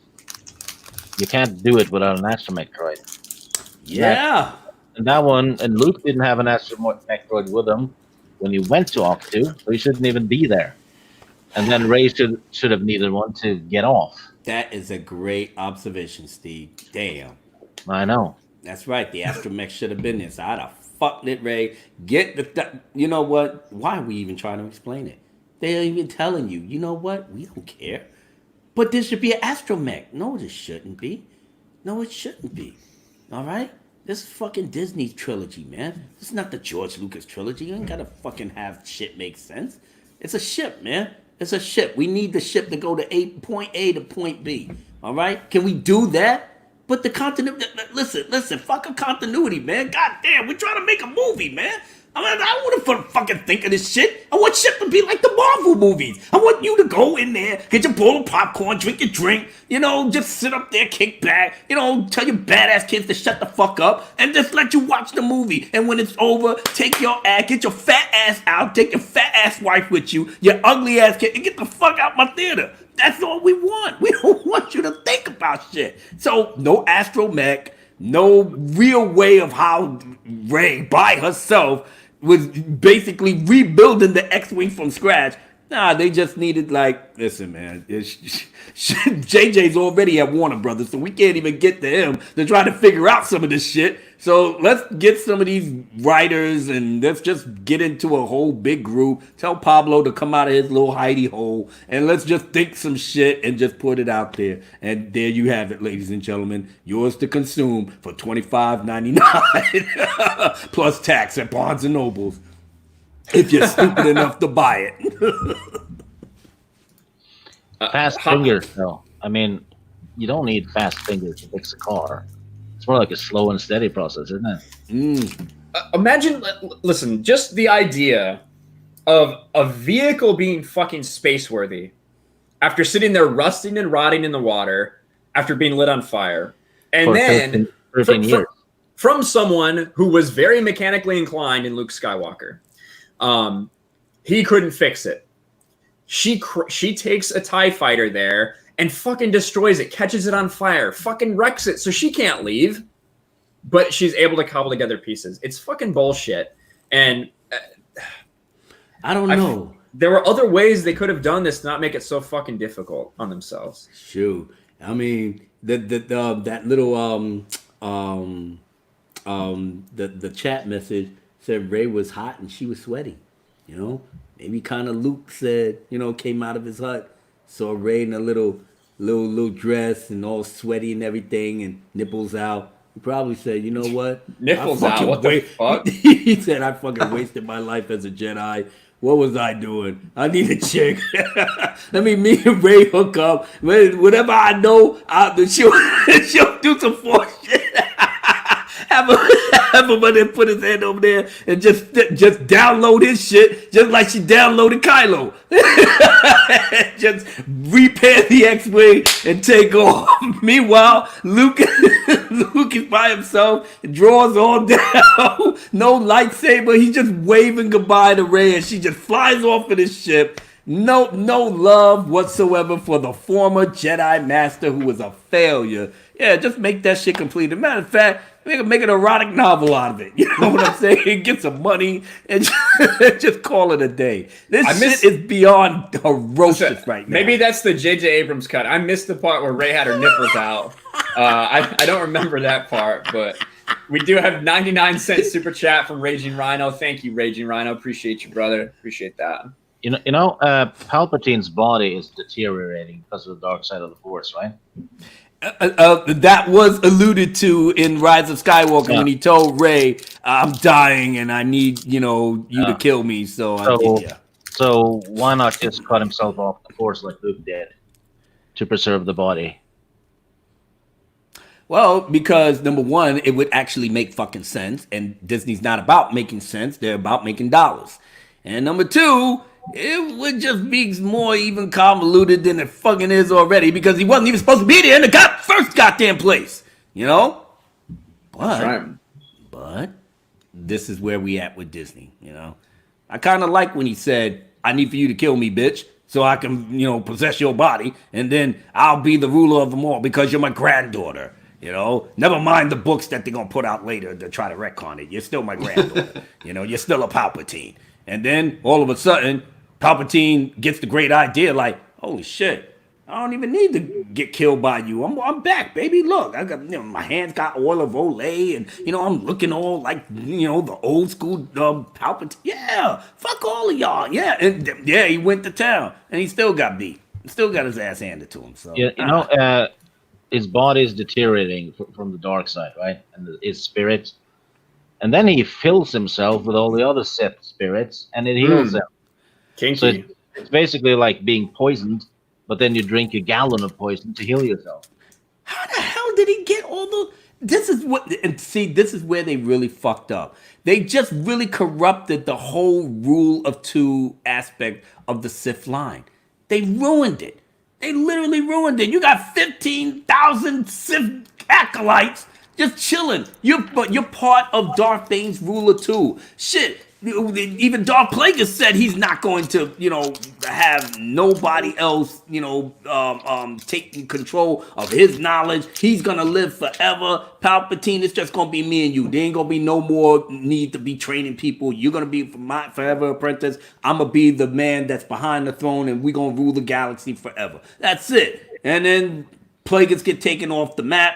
Palpatine gets an apprentice, but even he knows he's not trying to, he's using people to use them. If it happens that he dies, then that's it. But at the very least, the rule of two continues. You got 5,000 people in Exegol just chilling.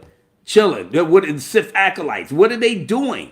If anything, you're supposed to be training in the dark side of the Force. And then that will create strife and make you say that, listen, if you want to be the top dog, you got to look out for numero uno, yourself.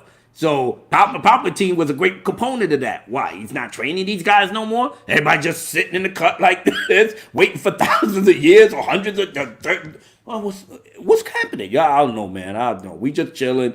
We just waiting for Palpatine to get the plan rolling. When is it going to happen? We got ships in the ocean. I don't know, man. I'm just chilling. Yeah, and they just doing like that until fucking Mary Sue Ray came in, and then it's like, oh shit, here we go. Go time, everybody. Yeah, now everybody raising up this, I am all of the Sith. And all, come on, man, stop it. Yeah, Jesus Christ, stop. So I got to read this from Lost Jedi 22. Then I'm going to move on to the next thing we're going to talk about tonight.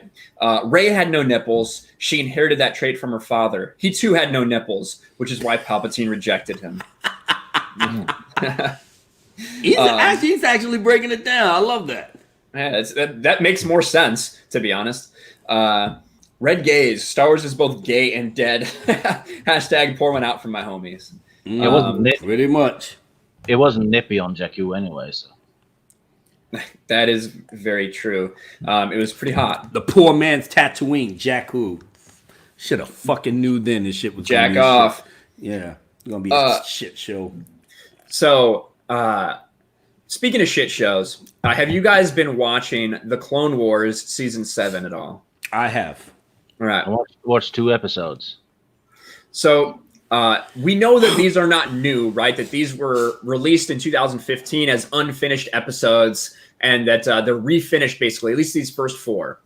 Now, there's been a couple changes, though. There's been a couple changes that people have noticed. For instance, the Padme pinup got noticed that they took that out. Now, they did replace that with a different scene that makes, to be fair, a whole lot more sense for the overall plot of the Clone Wars. But people noticed that. They said, well, are they removing this because they don't want sexy Padme pinup on there? Yeah, objectifying women and blase. Right. Oh, now, so they had a lot of criticism about that. In the 3rd episode, the one that came out last Friday, right, or a couple days ago, there was another part that was removed. It was this pretty graphic death scene where Wat Tambor threatened a civilian native of the planet. Anakin refused to comply, and he executed him right in front of him, and he fucking disintegrated him. That was removed, and people thought that was a little strange. People talked about it. Why is Lucasfilm, why is Disney censoring these things? It's not that harsh a criticism, to be absolutely fair, and it doesn't really affect it all that much. I didn't go hard on it in my review. I just simply mentioned it. But the thing is, these unfinished episodes, they've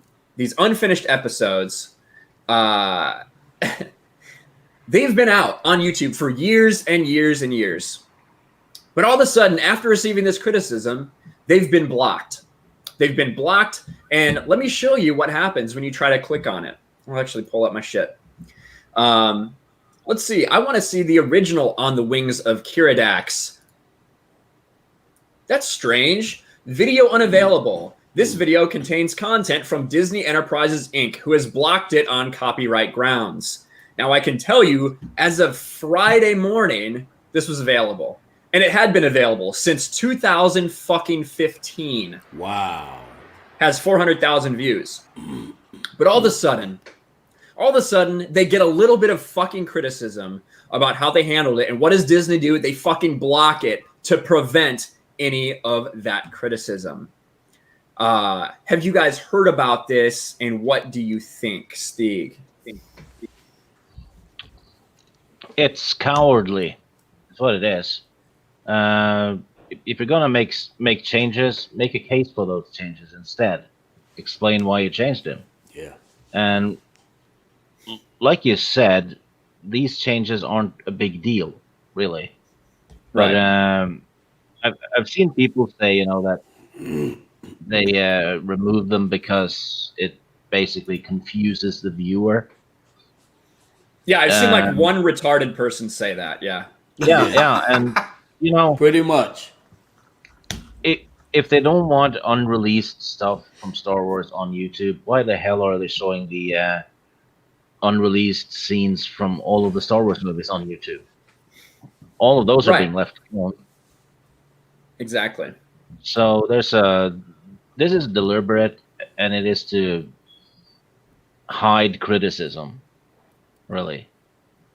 And it's gonna backfire, because I'm pretty sure once the Ahsoka stuff happens, there's gonna be more criticism because they removed her love interest, replaced them with a girl or something. They've actually 2 girls, yeah. Yeah, so she's probably a lesbian now. Yeah, pretty much. Well, and I think that so Sky Trooper Fire First, who made the call? Was it Dave Filoni? That's what we've heard, that it was Dave Filoni who made the choices to make these to remove some of these things. And like Stieg said, the scenes, and actually, like, hey, look, Elda78 says here, the censoring is a much bigger deal than the scenes themselves.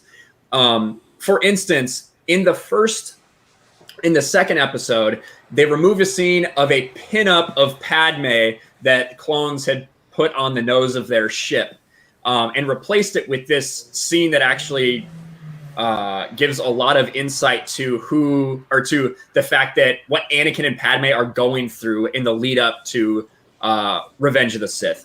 Now, I'm not a big Clone Wars person, but I actually think that scene makes a lot more sense. You get to see that Rex is kind of involved in it, that Obi-Wan knows that Padme and Anakin are talking. A lot of things that have more deeper implications than a silly joke. So I'm okay with that being removed if that's the reason for it. Then the last one, it kind of makes you question, was it just a little too dark? Who knows? But it does go to show that all these people out there that think that the Clone Wars Season 7 is George Lucas's last true gift to the fans. No, it wasn't. All this fucking bullshit that people are trying to tell me. That's fucking garbage. Yeah. They've altered it. George Lucas wanted Ahsoka to die in Order 66. Dave Filoni retconned it with Rebels. He backstabbed. I'm starting to lose all hope with Dave Filoni myself behind this shit. Welcome to the team, brother. Yeah, it seems like this fucker now is just going with the flow. If George Lucas was running shit, he would have been in shape. He would have been in shape to do the things that's supposed to be done. And now, this whole thing with Rebels, the fact that Ahsoka lived throughout the entire OT is fucking bullshit. Ain't no way she's supposed to be alive. If anything, she should have her last battle with Anakin as Darth Vader probably sometime before episode 4, and then that would have been it. You understand what I'm saying? And keep it moving. And then they got this bitch on live on the Return of the Jedi. They fucking what? She probably still alive and Rise of Skywalker at this point. Picking berries and running frolicking through the tulips. Well, who cares? Nobody don't care about her now. Her arc was supposed to be started from the Clone Wars and should end with the Clone Wars. Because they don't make no mention of Anakin having no apprentice. There should have been dialogue in Return of the Jedi when Obi-Wan said, I remember the days when myself, your father Anakin, and Ahsoka Tano. Like I said, no mention of these things. And why you going to even try to shoehorn the shit when there's really no purpose for it? She served her purpose. And if George Lucas wanted her to die in Order 66, that would have been a perfect segue, because at the very least, it would have showed Anakin in some ways before he got christened as Darth Vader that his beloved apprentice got taken out, and gave some bullshit excuse from Darth Sidious to really make him mad. You know what I'm saying? Really get him into his feelings. But let's hear from the horse's mouth. Dave Filoni about what he thinks about Ahsoka and what George Lucas thought about Ahsoka. I don't think it's a mystery that I've always been a bit more in the Ahsoka Lives camp. George has been very full on in the Ahsoka Dies camp. I think I've said that before, if not revelation for you. And what happens when George Lucas leaves? When Disney takes over Star Wars and Dave Filoni has creative control? Ahsoka fucking lives. So please stop telling me that Dave Filoni is the fucking Christ God, the Christ child of George Lucas. I hate fucking hearing that. You know what, Ryan? I was on that camp a long, long time ago, back in 2018. Yeah, even Abu Nas, can be played, every now and again when he's not aware of some of the subtleties that's going on behind the scenes. I got caught out there. I thought Dave Filoni was the man. I thought Dave Filoni was that guy. But then again, like I said, I only knew him for what his work was in the Clone Wars when George Lucas was running the show. You understand what I'm saying? And to be quite honest, yeah, he's the number 2 guy. You can't be number 1. You'll never be number 1. You'll never be the new George Lucas. That's what I'm looking at Dave Filoni. I think that shit now is going to his fucking head. You're not going to ever be George Lucas on no level. These are not your characters. These will never be your characters. Even what he created Ahsoka, right? Dave Filoni? Yep. Yeah, but obviously, George Lucas had a hand in that too. You know what I'm saying? So you can keep it as quiet as you want, but you won't. But you will never use Ahsoka Tano other than what George Lucas tells you to use her for, and that's it. So outside of that, yeah, right now I'm not even on the Dave Filoni bandwagon no more. Fuck him. You just using all this shit to your advantage to get yourself to where you want to be in creative control, and who knows what other sycophant bootlicking bastards at Disney's gonna keep whispering sweet nothing in your ear. Yeah, we'll give you $100 million if you do this with Ahsoka. Make her into a lesbian. Let her look at ass or something. Do something, but don't make her straight. Don't make her straight. Don't make her anything other than what the narrative needs to be. And don't worry about the fandom menace. They're just a vocal minority. And they got the ear of the public. Don't give a fuck about them. Don't worry. They won't be able to make no changes with Lucasfilm. And look what happened, So, yeah. Ahsoka Tano, I like, and the ironic part is, I like Ahsoka Tano. I really do. I like her as a character. I like, how they played her off with Anakin as his apprentice. I really like it. I do. But I knew that you can only take this particular character so far. That's why when she left the Jedi Temple, it was perfect. It was perfect. I didn't even mind so much with the dumb rebels, the fucking rebels. I hate that show.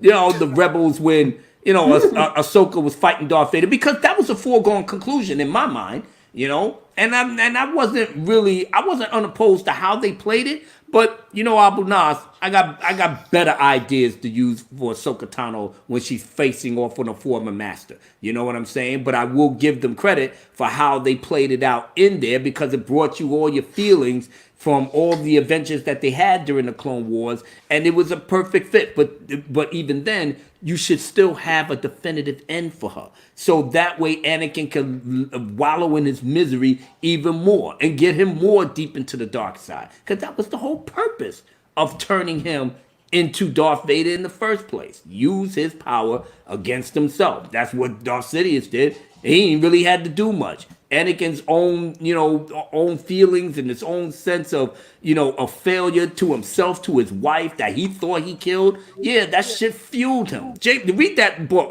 The Rise of Darth Vader by James Luceno. A real Star Wars author.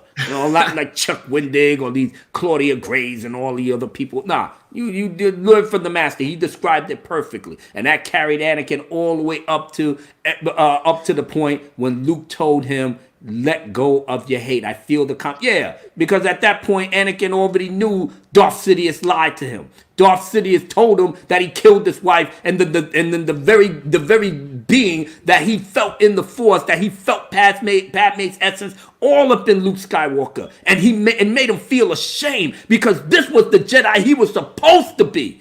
And he saw his own son being exactly what he was supposed to be, and the shame, the hurt was still in Anakin. And that's one of the reasons why he couldn't even look at Luke at first. And Luke told him, I feel the conflict within you. Let go of your hate. I'm alive. Your wife lived long enough to give birth to me. So you was not a failure. But as it stood, this is what we get. Damn, I just went off on a tangent right there. I'm sorry. Yeah. Well, and I will say back to Dave Filoni and his thoughts. Listen, I'm not saying that everything Dave Filoni does is garbage or that he's fucking trash or he's as bad as some of these other people at Lucasfilm. What I am saying is that Filoni does some things good. I would say of all the people at Lucasfilm, he's probably the best. That's a very low fucking bar, to be fair. But I've had issues for a long time with what Filoni's done with continuity and his casual disregard for a lot of that shit. You know, there's a video of Filoni talking about the Clone Wars, right? And he was showing George Lucas an episode, and he had left out the stuff he knew George wouldn't approve. Yes. And added it later. Yes, that's in this fucking episode. Yeah, he was actually lying to George's face while showing him. Yeah. Yeah. He admits it in a Clone Wars behind the scene. Oh, I have no respect for him now. You really? You wouldn't have a fucking job if it wasn't for Big Daddy George. Really? Yeah. So the people that are like, somebody said that to me today, or maybe yesterday. They were like, "How dare you not respect Filoni? He's the person that George said he was like his son and that he trusted with all this stuff." And I wanted to say I did, but what I wanted to say was, George left Kathleen Kennedy in charge of Lucasfilm, right? He's not fucking perfect, and maybe he's not the best judge of who should take over for him. That's all I'm saying. But Riff Magos for Australian $5, real quick. Great work, guys. I couldn't agree more. Truth Bomb Fund. Thank you, Riff. Appreciate that, brother. Thank you, brother. If you have the clip though, play it so people can see. I would have to find where it's at. Let me see if I can. It's in some guys made an anti-Clone Wars video. That's where I saw it. Oh, is it Captain Fordo? Yeah, I think so. Yeah, he does really good stuff. It was in episode 2 of the anti-Clone War thing he made. Talking about the plot holes and stuff. Dave and Filoni has actually contradicted himself now, because during the Clone Wars, he said that the Fets were not real Mandalorians because they weren't born on Mandalore. Then he makes the Mandalorian series, and the leading character is a Mandalorian despite being born on another place in Mandalore. So that's a contradiction. So either he's not a Mandalorian, or the Fets are Mandalorians. He's maybe they're clones of Mandalorians. Well, they specified Jango, so maybe Jango is actually a clone of Boba, and that's why Jango gets himself cloned and calls him Boba. I gotta say, hey, Gay Jeremy's in the chat. Thank you, Gay Jeremy. I love it when you talk about Star Wars. You're such a handsome man. Tell me about how much you hate The Last Jedi. We could make another video about this.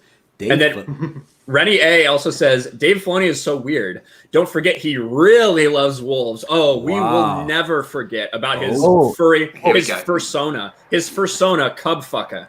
We will never forget about that. I did not know that. You gotta do the dash voice. You gotta do the dash voice when you do it. You gotta be like, bruh, it's cub fucker. Bruh, he calls himself cub fucker. It's gnarly. He takes the knot. Probably why it makes many howlers. Oh man, I'm so glad I jumped off that Dave Filoni bandwagon train. Well, to be fair, listen, that is all speculation. That's just a little us making fun of Dave Filoni about the wolves. Meanwhile in West Hollywood, hey, all right, Mike, get a fucking wolf in here, hey? Get the cub in here. That fucking with cubs. Going on right now, even as we doing this live stream. All right, now, put it in there, Captain. Don't fucking rush me, Mike. We're gonna get ready to do another Clone War episode, right? Yeah, exactly. You don't know what these Hollywood dudes be doing in their off time. That's why the whole continuity is so fucked up. You snorting coke, fucking wolves. Either way, they're not for us. Don't touch that wolf. Yeah. Mary says Dave Filoni going to file a defamation. That's why we have to say, right? This is all in good fun, guys. And I see Dash Attack is really upset that we're making fun of Dave Filoni. Listen. Dave Filoni is fucking obsessed with wolves. He wears wolf shirts all the time. He literally made Force wolves. He's pinned a picture on his Twitter of him, models of him, George Lucas, and a fucking dog, a fucking wolf. His name, when he appeared in The Mandalorian, his character's name is Trapper Wolf. Trapper Wolf MD. Listen, he's obsessed with wolves. You can go to Dave Filoni's house and like, all right, Mike, yeah, come on in. We're having dinner over here. And this is my wife, Susan, and these are my badass kids. Just say hello. And listen, man, we're putting the kids to bed. We're going to have a little game here, all right? And put on this wolf mask right here. Is that your wife? Yeah, your wife is fine as fuck, man. And give her a wolf mask. Here, we put a wolf mask in. And then we'll all go in a blindfold and we try to grab each other's tails, huh? Yeah, that's a good little fun right here. Yeah, exactly. So, I don't know, man. I don't know what to tell you. I do. He's a furry. He's a furry. God almighty. You couldn't even talk to him about, so Dave, so when's the next Clone Wars going to come out? Oh, I'll tell you one thing. Oh, yeah, exactly. I'll tell you one thing. When we're going to get the next movie, Dancing with Wolves 3. Dancing with Wolves 3. I'm going to have Kevin Costner. We got Gene Hackman back from the dead. We're going to have more in there. Everything's going to be great. Now, listen, we are giving Dave Filoni a very hard time. I do think that maybe he thinks he's a Stark. Yeah, maybe. Stark of Winterfell. Oh shit! He probably stole some of the props from Game of Thrones. I'm gonna bring this shit to my house, mate. We're giving a lot of shit to Dave Filoni, giving him a hard time. But the bigger problem, but it is a problem, they are changing stuff. And we don't know as much about the Ahsoka episodes that we know about the Bad Batch episodes. So who knows what they're going to change with that and what kind of agenda they're going to have. But he did Rebels, though. I don't know how far is he going to change it to the fact of how he introduced her in Rebels. So she shouldn't even really have a big arc in this particular season. You know what I'm saying? The rest of this is going to be about her. A lot of it. There's an arc where she is dealing with like after the fallout of her leaving the Jedi Temple and like living in the underground of Coruscant and shit. And then the Siege of Mandalore. Anakin gives half the 501st to her to go to Mandalore for the Siege of Mandalore, even though she's not a Jedi anymore. Red guys. Maybe he was raised by wolves or molested by them. Yeah, that type of thing does happen in a galaxy far, far away. So you know. Hey man, it's a dog eat dog world. That's got Steve. That was Stig's line. That's a Stig line. But what I will say is that I think the bigger problem from all of this is that Disney themselves came out and copyright blocked those episodes after they've been up for 5 fucking years. After they receive a little criticism, they have blocked that shit so that no one can see what they're changing. You know, at the end of the day, that is deceptive as fuck and disingenuous as fuck. These have been out there for 5 fucking years. They have 500,000 views on YouTube, and now they're trying to hide them. You don't even know how many people might even recorded that and got it in the library. So you blocking and not putting it, somebody gonna put that out. Yeah, somebody gonna put that out on the underground, and it's gonna get circulation, and that's gonna get blocked. Somebody else gonna do the same thing. It's out there. It's too late, you know. And to be honest, I'm sitting up there like, you know, you're mad because the fans actually had valid criticisms that you didn't even think of. As you know what I'm saying, you're part of the company. You got all these writers. You got fucking Pablo supposedly, balls deep in the lore, and him and Leland Chi and all these other people that they know the lore backwards and forwards. And why couldn't you get these dumbasses to come help you with Rise of Skywalker continuity? But of course not. JJ wasn't trying to have that because he's the fucking cuck. You know what I'm saying? He's supposed to hold the camera, not be directing it. Shit, fuck it. Just the fact that these people had the staff to do what they needed to do and didn't even blink when the fans said, no, this doesn't make sense. This is supposed to be here, blah blah. Now it's like, block this shit. We ain't got no time for that. We ain't got no time. We've got a $2 super chat from David Hervey. My brother. It's confirmed. Dave Filoni is the real Mogwai. There it is, right there. There it is, brother. Or the real Mowgli. No, the real Mowgli. Mowgli. Oh shit! Raised by fucking wolves. Raised by wolves like Mowgli. That's why him and Jon Favreau get along so well. That's what I'm saying, man. You better watch out. Kevin Costner will come knocking on your door. It's a wrap for you. I bet he had a rough upbringing. Yeah, so this is, I just want to play for you guys the actual shit that was removed so you guys can see it, since it's fucking deleted now. Right. Paula says that Dave is a furry porn star. Oh my god, I would not want to see that. Just think of that little lispy dude just getting pegged by a wolf. All right, here we go. The last episode, if you watch my review, I talked about it. Didn't even go too hard on it. This is what got removed. I talked about it. They removed a scene where Wat Tambor threatens and executes a civilian using a decimator droid. Evidently, that was just too dark for Disney. They just had to cut it, right? For everybody that thinks this is just some original, uncut tribute to George Lucas, and that any change made is because Dave Filoni just knows better. Because I see those people saying that out there. Why from a Disney? And then here's the one that was when done you from the see first this one. Pinup of Padme that was removed. Again, not the biggest deal. And I even said at the time that I'm okay with them removing this because what they put in place was a meaningful scene.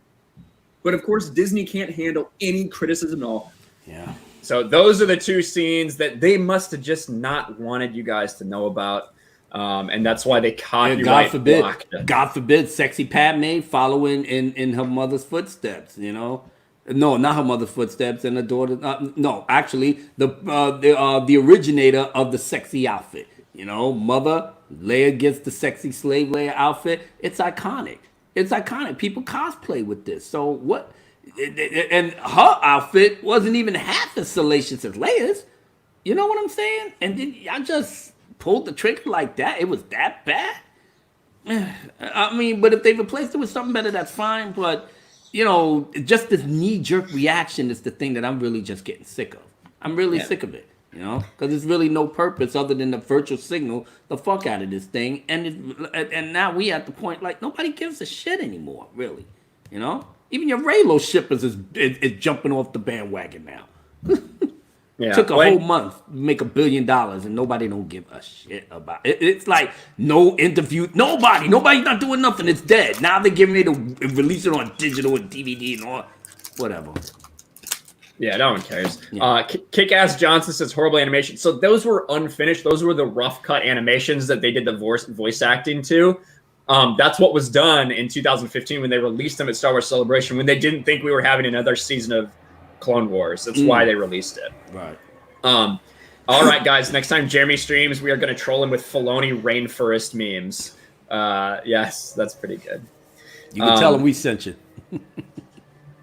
And then Raging Rhino says Ahsoka is the only one alive in The Rise of Skywalker. Just saying. Well, it's pretty heavily implied she's fucking dead until Dave Filoni.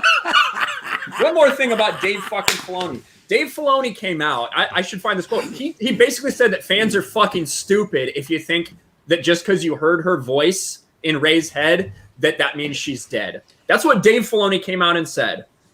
She is listed as Jedi Force Ghost voice in the credits of Episode 9. Now, is that what it says, or does it say Jedi of the past? Yeah. She's dead, man. Yeah, she's dead. She's meant to be dead, but of course she is. We all know that that's what that's meant. That meant that she's dead. And thank you, Raging Rhino, for that super chat and pointing that out. How the hell did she learn to become a Force Ghost? She's never graduated past Padawan in the Clone Wars. It was never knighted. Never knighted. Nope. So now even a Padawan can become a Force Ghost. Of course. Because Ahsoka Tano was in Clone Wars. People know her. People like her. Fuck yeah, we're going to make her a Force Ghost. Shit. You know, we don't want to alienate the fans. We want to give them what they want. Yeah, giving us what we want after 2 failed movies of not giving us what we want. We only asked you to just give us what we want. Mark Hamill asked you, begged you, can we just give the fans what they want? And you said, fuck the fans, Fuck them all. We doing our shit our way. Here it go. Episode 9. JJ, so what about this movie that you're doing called Rise of Skywalker? Well, we're doing this just for the fans. We're giving them what they want. Of course. Of course. Well, so Laura says Leia heard Luke's voice in Empire and he wasn't dead. And of course, we also know that Luke and Darth Vader had that little connection too, and were able to kind of understand what each other were saying. Listen, those are two people that have a very deep connection, a blood connection to each other, and a force connection to each other. But the idea that everybody else who speaks at the end of that is fucking dead and has been dead for a long fucking time. Yeah. Ahsoka, we should believe Ahsoka is alive. Where the fuck is Ahsoka? Where the fuck is she? This is the fucking end of the world. Every ship is out there in the fucking galaxy attacking. That bitch was at Canto Bight, just basically blowing all her space money away.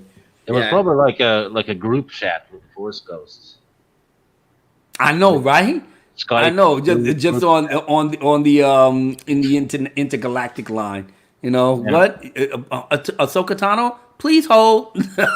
You need me? I'll be right there. Yeah, exactly. Exegol. Sounds like a fucking dirty ass gas station. Yeah. It actually does. Oh, jeez, Louise. How did they come up with these? I don't even know. Ahsoka Tano is not alive. She's dead. She's not a master. She's a Padawan. Her knowledge of the Force can only take her so far. I don't care what Dave Filoni says. I don't care if she learned from a holocron or what have you. I mean, shit. They try to have Ezra and the fucking the Freddie Prinze character, picking up holocrons and trying to learn. Listen, you got to get your skills up one way or the other, and that is through actual training. Ahsoka Tano probably is the closest one that could actually do it per se. I don't know about this Ezra and this, and the Freddie Prinze character. I couldn't even fucking stand both of them. So, but even then, the OT negates everything else. So unless you're gonna start retconning the OT like Fatal J, my brother Fatal J, shout out to Fatal J.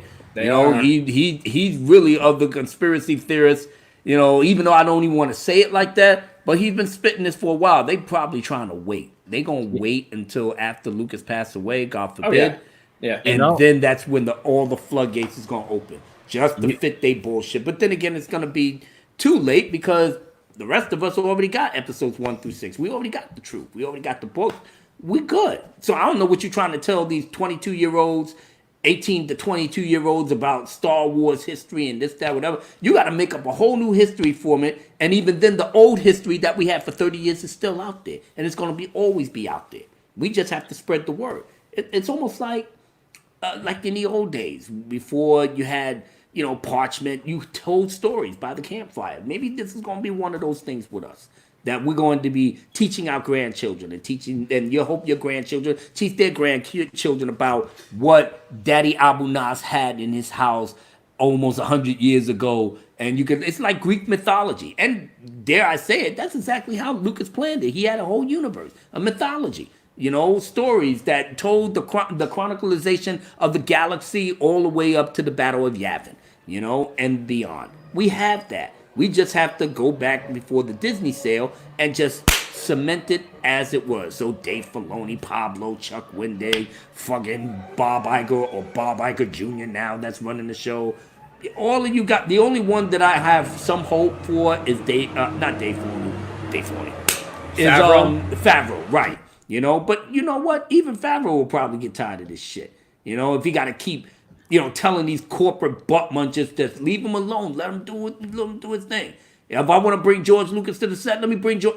Like, come on, can't we bring the man that started it all, that gave you all this fucking money, to bring him at least to the set? You couldn't bring him to the goddamn premiere. Can I bring him to the set, please? Yeah, exactly. So, come on. The total disrespect, and the fan that you act like we so blind. We taking off our glasses like you don't think we don't see this? And then we don't tell each other on Twitter, Facebook, Instagram, Snapchat, Western Union, fucking MoneyGram. We doing all of that. We letting people know exactly what is going on. But I mean, Star Wars is always going to be Star Wars, but now there's two separate camps. We might as well just come to terms with it. The camp is for the real fans, which is us. The other camp is for the Disney butt-munching sucker for love chumps. And let them have their day. They're going to have their 3 movies. They're going to have their fucking cartoons. They're going to have their toothbrush and the Fruit of the Looms. They're going to have all of that. But they're not going to make no money. We made the money for them. That ship has sailed. So they got to pray to God Disney Plus lasts a fucking year. They got all the Marvel movies out. Nobody don't give a shit about it. We already got it on DVD and Blu-ray. Nobody won't go over no Disney Plus. Oh, well, we got the Mandalorian. Okay, how many more seasons you gonna do with? And I actually thought about this shit, right? I was like, Mandalorian is cool, but how many more stories can you tell with the Mandalorian before you gotta wrap that shit up? And then what? They're gonna stretch it out to 5 seasons. That's what I've heard. I kind of figured they'd probably do something like that, but even then, me myself, after everything that I see here, I like the Mandalorian, but after a while, I'm gonna be like. Because it's not really doing anything in terms of continuing the lore. And that's what I've been always about. I've been about the Star Wars timeline and the history. The history of all the adventures of Luke Skywalker and all the band. And then the new characters that come. I've invested in that already. You know what I'm saying? So this Mandalorian thing is a nice tease. It's cool. It's cute. You know, even with the Obi-Wan series, if they ever give it up and running. And even then, I don't even know if that's going to happen anymore. You know, with the way things are going. Huh? What's even the point of it, though? He's looking after Luke, and Luke never mattered. Right. They even retconning shit that's probably going to spill over to that. So who knows what the hell's going on? You know, what? Ewan McGregor's only doing that for a fucking check?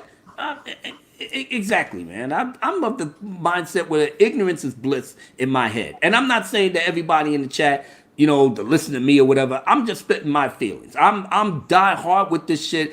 You know, like I said, I jumped off the Filoni bandwagon. I'm of the mindset like these people are so clueless now to the point where they're even tripping over themselves the retcon shit that's going to contradict the first retcon that they did. So they gotta keep going on until they run out of ideas to retcon, which doesn't make never mind to me because, as I said, I already have the treasure trove of stuff, that's the truth, that didn't contradict each other. And even in the small pockets that it did, it was on a minute scale where you didn't even notice.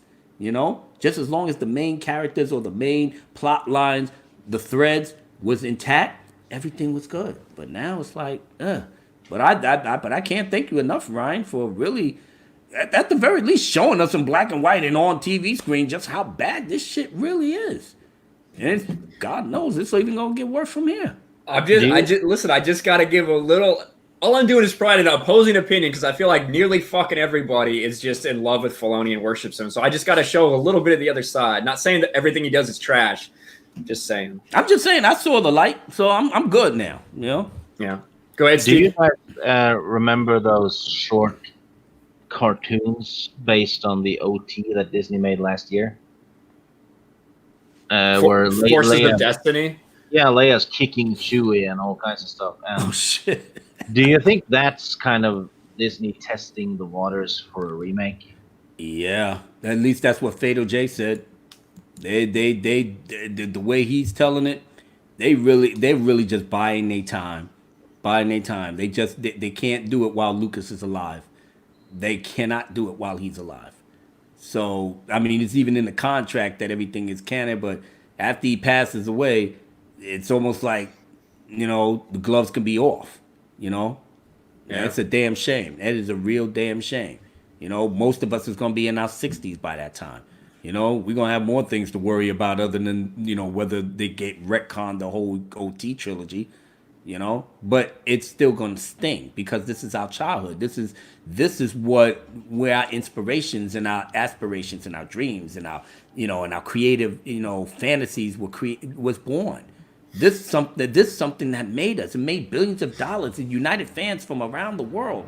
And then you just going to upend it and just redo it to fit your narrative and what you see for these 20-year-old transgenders, 50 genders, and this, that, all these other people doing it. And you know what? To be honest, it was an eventuality anyway, but still, can't you leave something for the people that built this thing?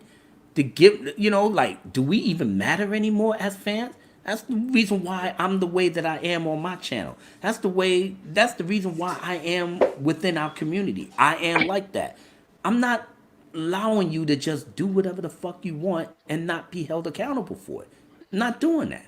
You know? Well, it's just a movie. It's just the story for kids. Star Wars is for kids. Fucking Freddie Prinze, this motherfucker. It's for kids. It's fucking kids. Yeah. All right, well, if it's for kids, fine. But I'm a big kid at heart, so it's for me too. So if I'm paying my money for something like this, you best believe I want it to be something for me. You understand? I pay my money just like everybody else. And y'all, everybody in the chat, think about that. You paid your money to go see it. You're not a fucking child. You're not a slave. You're not a drone. You pay money to go see something that affected your emotional state in a way in which it brought good memories of your childhood. You have a right to keep that. You have a right to keep it intact the way you saw fit. Never mind what they say about, well, we need to make it grow and we need to. No, you don't. It was perfect as it was. For 40 years when George Lucas ran this shit, nobody said a goddamn thing about transgenders and woke narratives and nothing. Diversity, nothing. Even when there was no black people in episode 4, nobody noticed it. And even when if they did notice it, they didn't make such a big ruckus about it. They was in love with the story. They loved it. Once Billy D came in, you know, because they did realize, okay, yeah, let's up it up a little bit. But like I said, it was perfect. Billy D just came in, and you didn't even look at him as just black. You saw him in the story as a scoundrel, as like pretty much Han Solo. And then you followed his arc behind it. And the same thing happened with Return of the Jedi. Prequels came, you saw Samuel L. Jackson.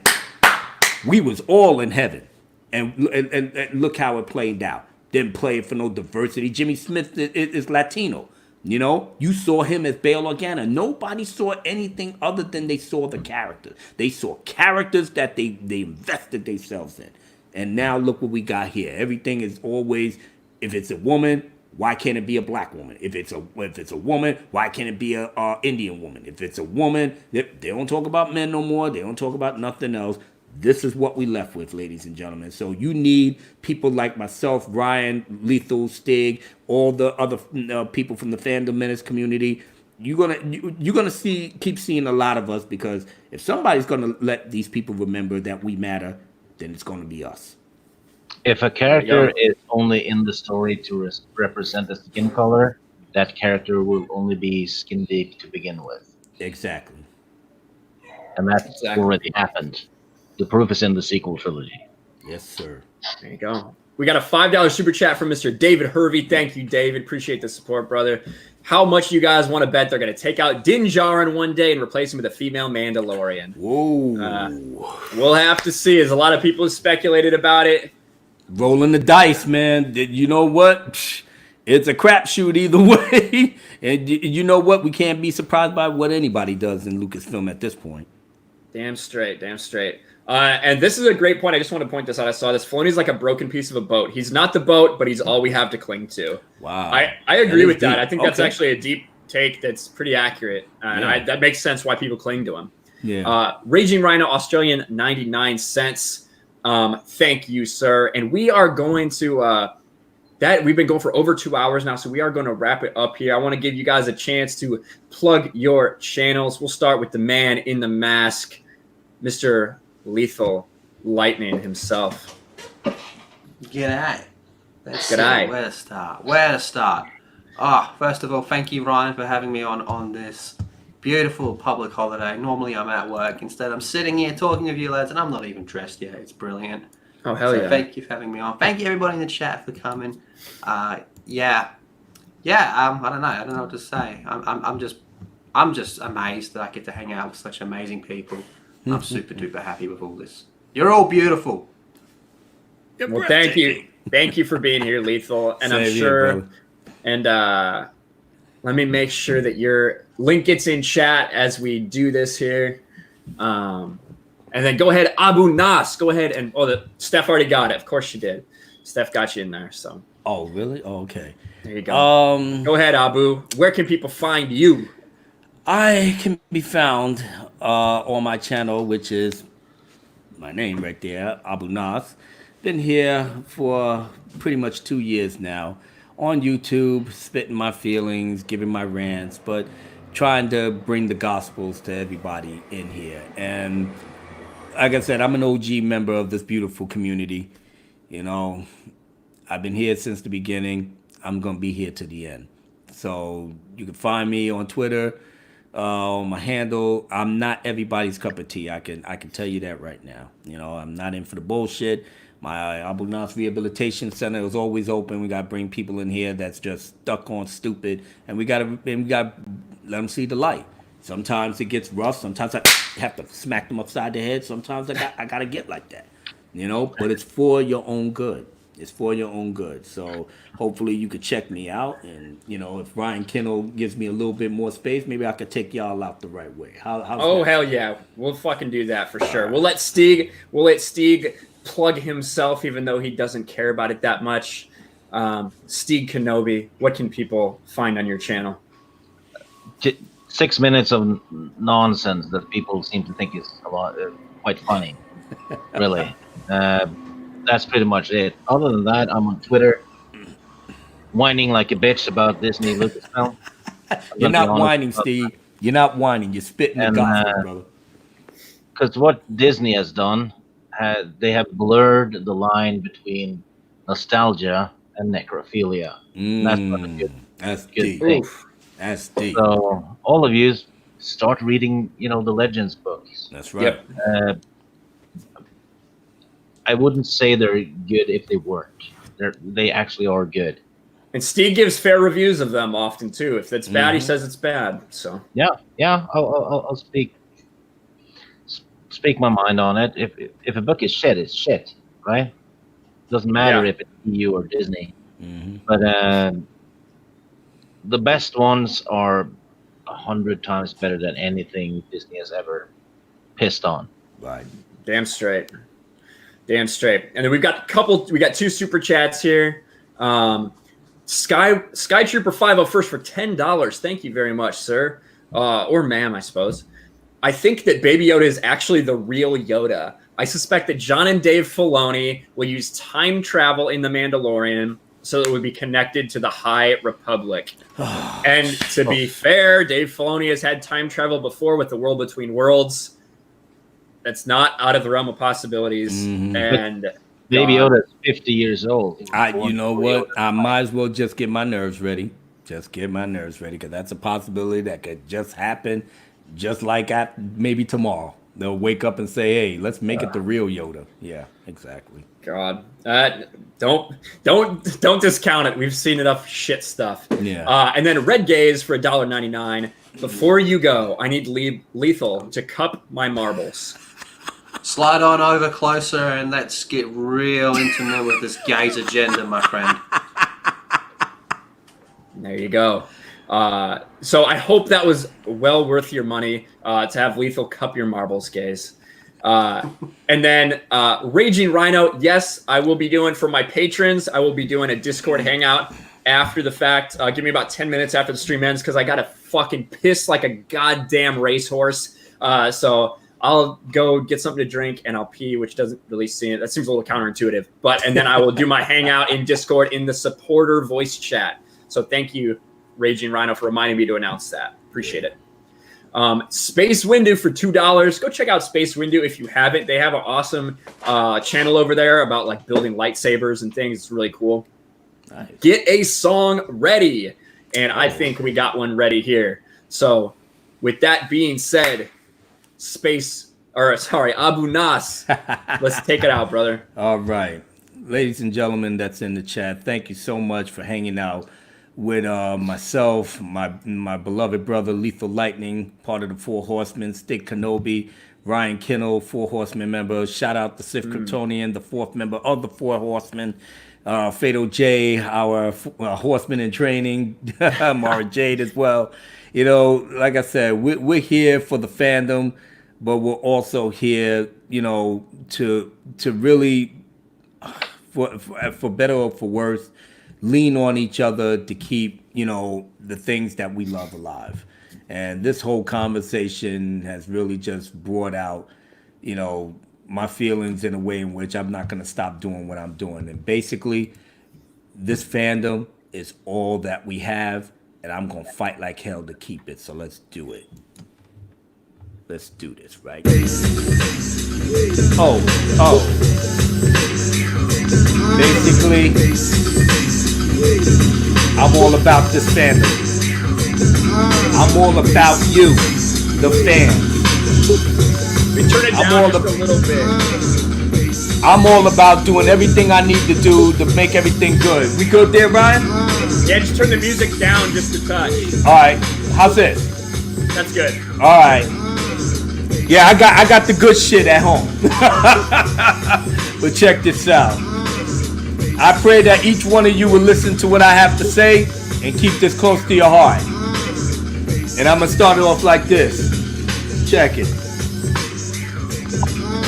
I'm happy to be a true Star Wars fan. I'm happy to be that dude in command of my own land as I stay in my zone and rebel against those sitting on the throne, giving us garbage movies on a whim, not understanding how much of a sin that they commit almost all on the daily. From where I'm sitting at, that shit is real scary. But they don't really care cause it's all so very normal for them to mess up legendary characters like Luke, Leia, and Han. Like they don't think we see the bullshit they on, but we gotta stay strong, fight them to the end, and make sure we never see their like again. So don't try to pretend that you're my friend, cause only my friends won't let me fall in the trap that Lucasfilm sprung on us all, that gave us front row seats to the epic fall of the Star Wars franchise overall. But lo and behold, some of us heard the call to stand up and fight for the things that we love.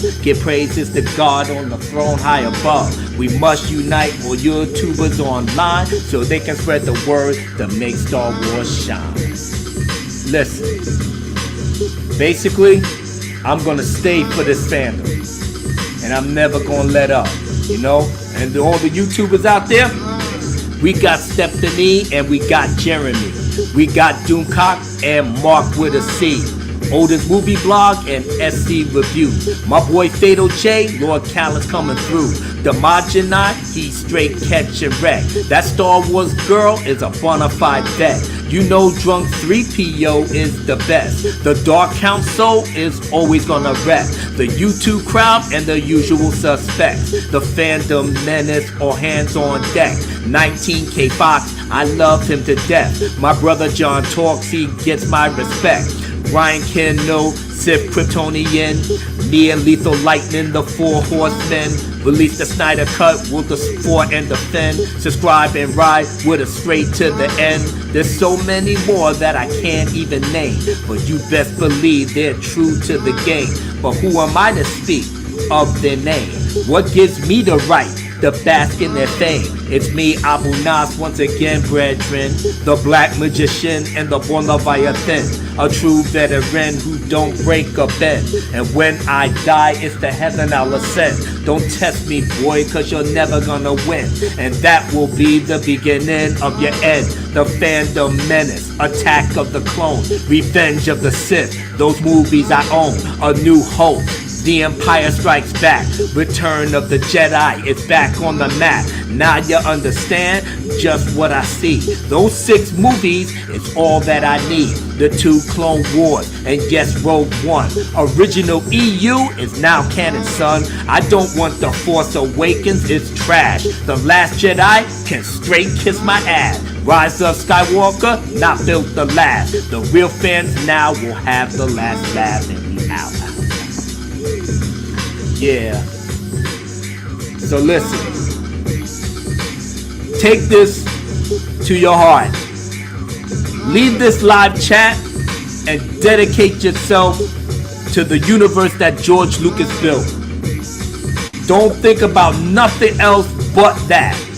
Keep the wolves and keep the Ahsoka Live shirts on the side. The fandom menace is always gonna ride. Ryan, let's take it away. Yow. There it is. Abu Nas. Abu Nas, the fucking man, the president. Make sure to check him out if you're not already. And Apollo Patriot got a shout out for this meme in the Discord here. Dave Filoni with his wolves. That's wild, man. That thing is wild. Now I'm gonna put a link in chat. I'm gonna send you guys to Rookie Critic. The Rookie Critic is streaming right now. Go from here. Just go out there, go to his stream, give him a like, show him some love, tell him Ryan sent you guys there. Go catch Rookie, and I'll put it right here. Boom. I want you guys to just go say hi to him. Rookie Critic's a great dude who does a lot for the community, and he could definitely use some of your support and some of your love tonight. He's got a cool stream going on. So, oh, no, you're good, Abu, you're good. Once more, putting that in chat, go check out The Rookie Critic. But thanks, guys, for being here. My awesome panelists, Stieg, Abu, and Lethal Lightning. You guys are awesome. My patrons, I'll catch you in Discord. Go say hi to Rookie, and we will talk to you guys next time. Peace.